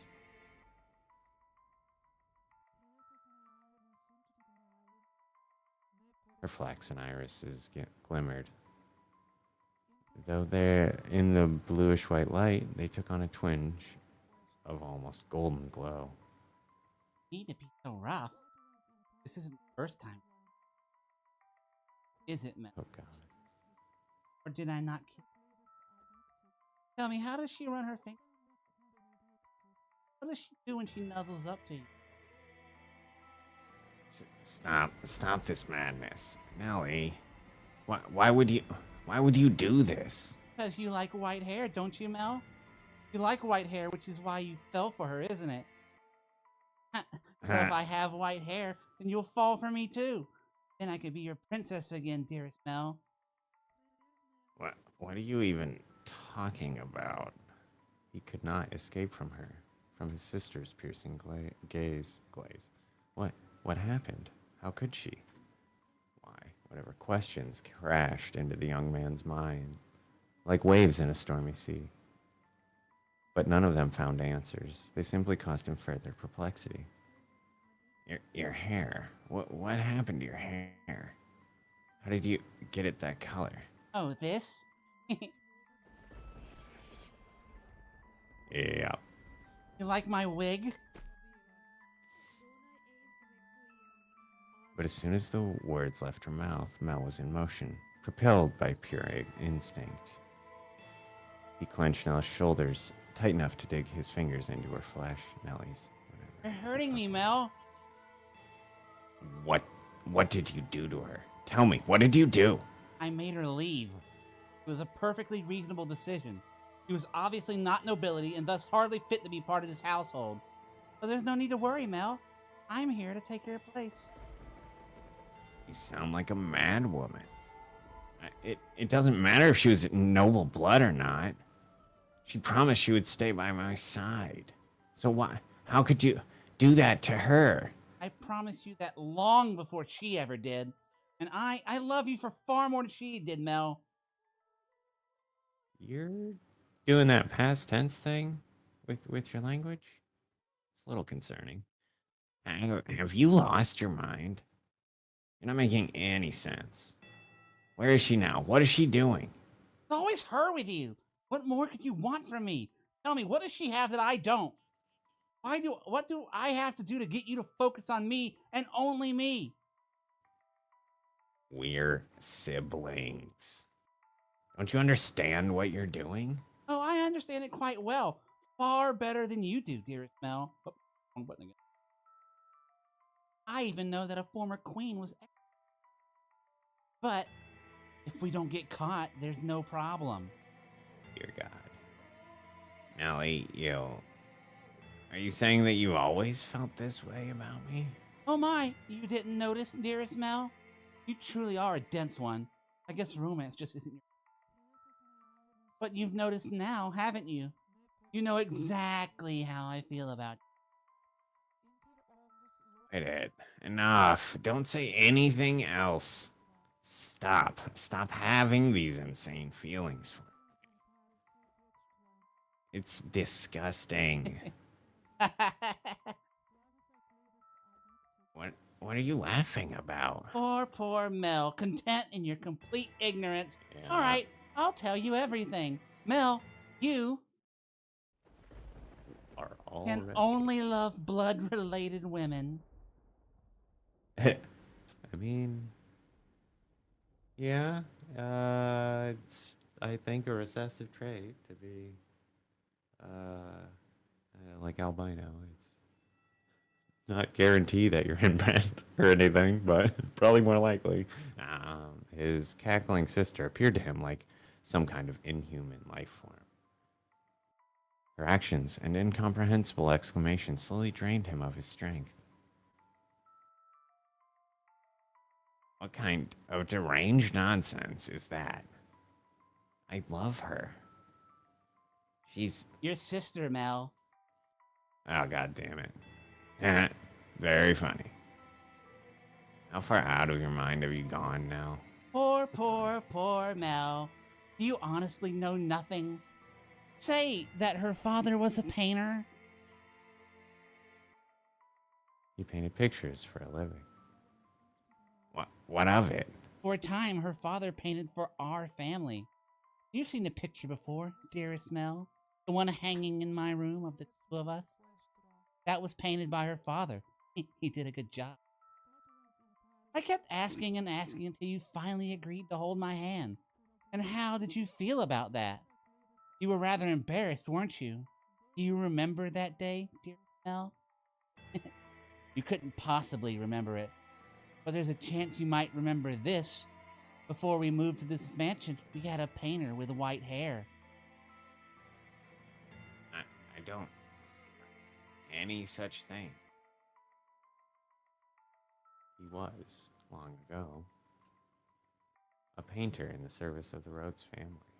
But that painter did something very, very bad, and because of that, he couldn't remain a part of our household. Do you know what he did, Mel? He lay with Mother. My father was chased from your house. If the child had been born with flaxen hair, then the painter would not have been thrown out. The baby would have been accepted as part of the family. But that wasn't how it turned out. The child had white hair. She didn't look like at all like she carried the Rhodes family blood. But see, Mother had me. That I'm here is all the proof you need. The girl born 16 years ago didn't have flaxen hair. Up until his last breath, he was only ever concerned about me. He held me in his arms as he ran his hands through my hair, an apologetic look on his face. You're talking total nonsense. What proof do you have? If you want to see it, I'll gladly show you. The artist left a message in the painting in my room. Tell me, am I truly wrong? What did that girl tell you? You're lying. What part of it is a lie, Mel? Everything I'm telling you is the truth. Why don't you go ask Mother? I'm sure quite a fit. Mother wouldn't. The mistress did not send me away when she saw me. Quite the opposite. She took me in as a servant. Never made any sense to me. Why would she hire a maid she knew nothing about, someone who just showed up at the door one day? And when I asked Mother to make her my maid, she stubbornly refused. From a good house? Don't make me laugh. If she were really nobility, she would have given us her name. Mother was so desperate to cover up her mistake. That doesn't make any sense. I don't believe a word you're saying. It couldn't possibly have been true. Wouldn't it be nice if you could bury your head in the sand? But Mel, feigning ignorance is a sin. No. I refuse to believe it. Not a chance in hell. You just don't understand anything. How I feel, how much I've suffered. Do you have any idea how long I've loved you? Knowing that you would never accept my affection? But then, fancy that! You fell in love with your half-sister. Then I should qualify you for your love too. Shouldn't I, Mel? Wild. Stop it. Enough. Shut your mouth. Not another word. I don't believe any of this. Mel! I know you'll never love me. I know there's nowhere for me to run. Hey, when we were kids, was that really me? Was I really by your side, Mel? If that painting tells the whole truth, I was never once did I get to be your princess. Not even once.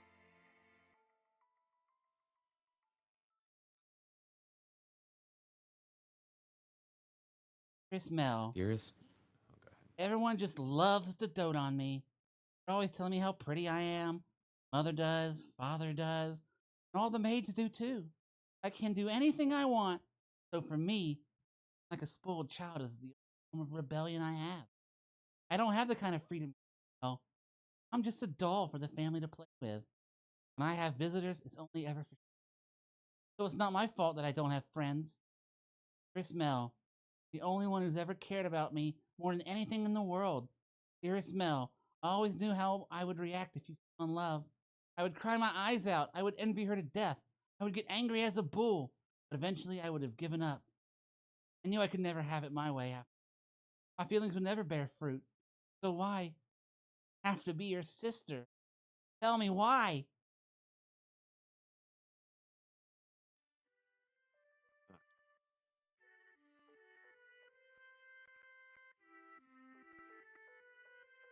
Might be where we have to end. I was gonna say I'm running out of gas. Yeah, me here. too. I don't know how much more is left. It's but pretty much done now in this first part, but yeah. it's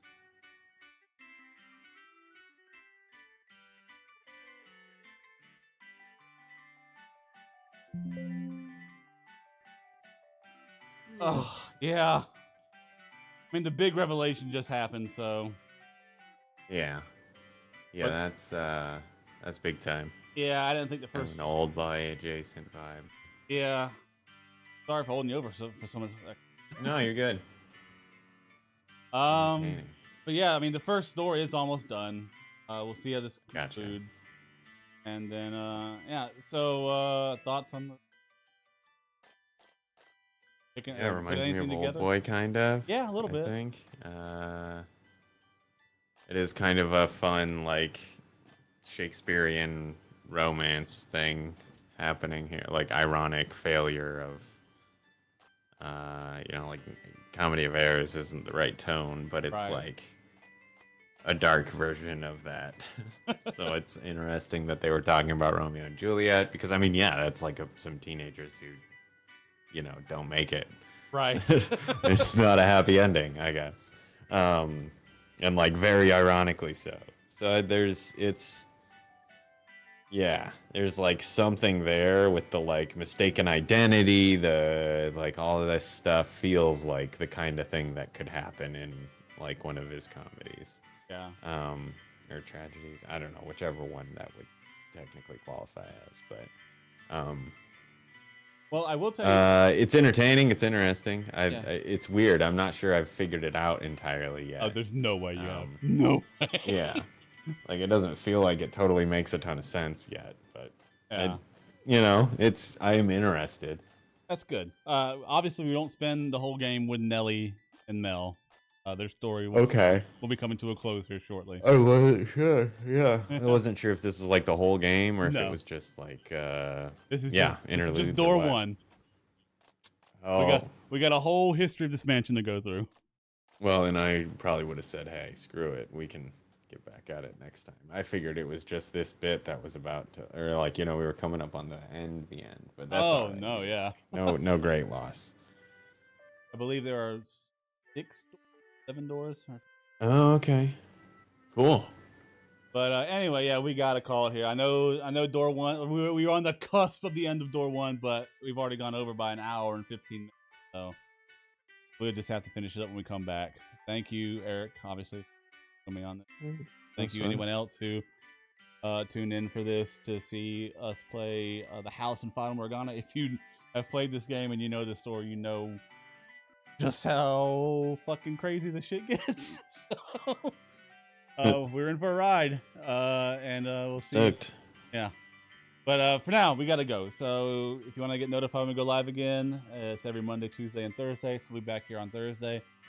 Join the channel for notification. Join Discord for notification. We also have a Patreon if you want to throw a buck or two our way. You don't have to. Just be hanging out is more than enough. But yeah, cutting it quick and short here at the end because we got to go. We will see you on Thursday night. Later. Bye-bye.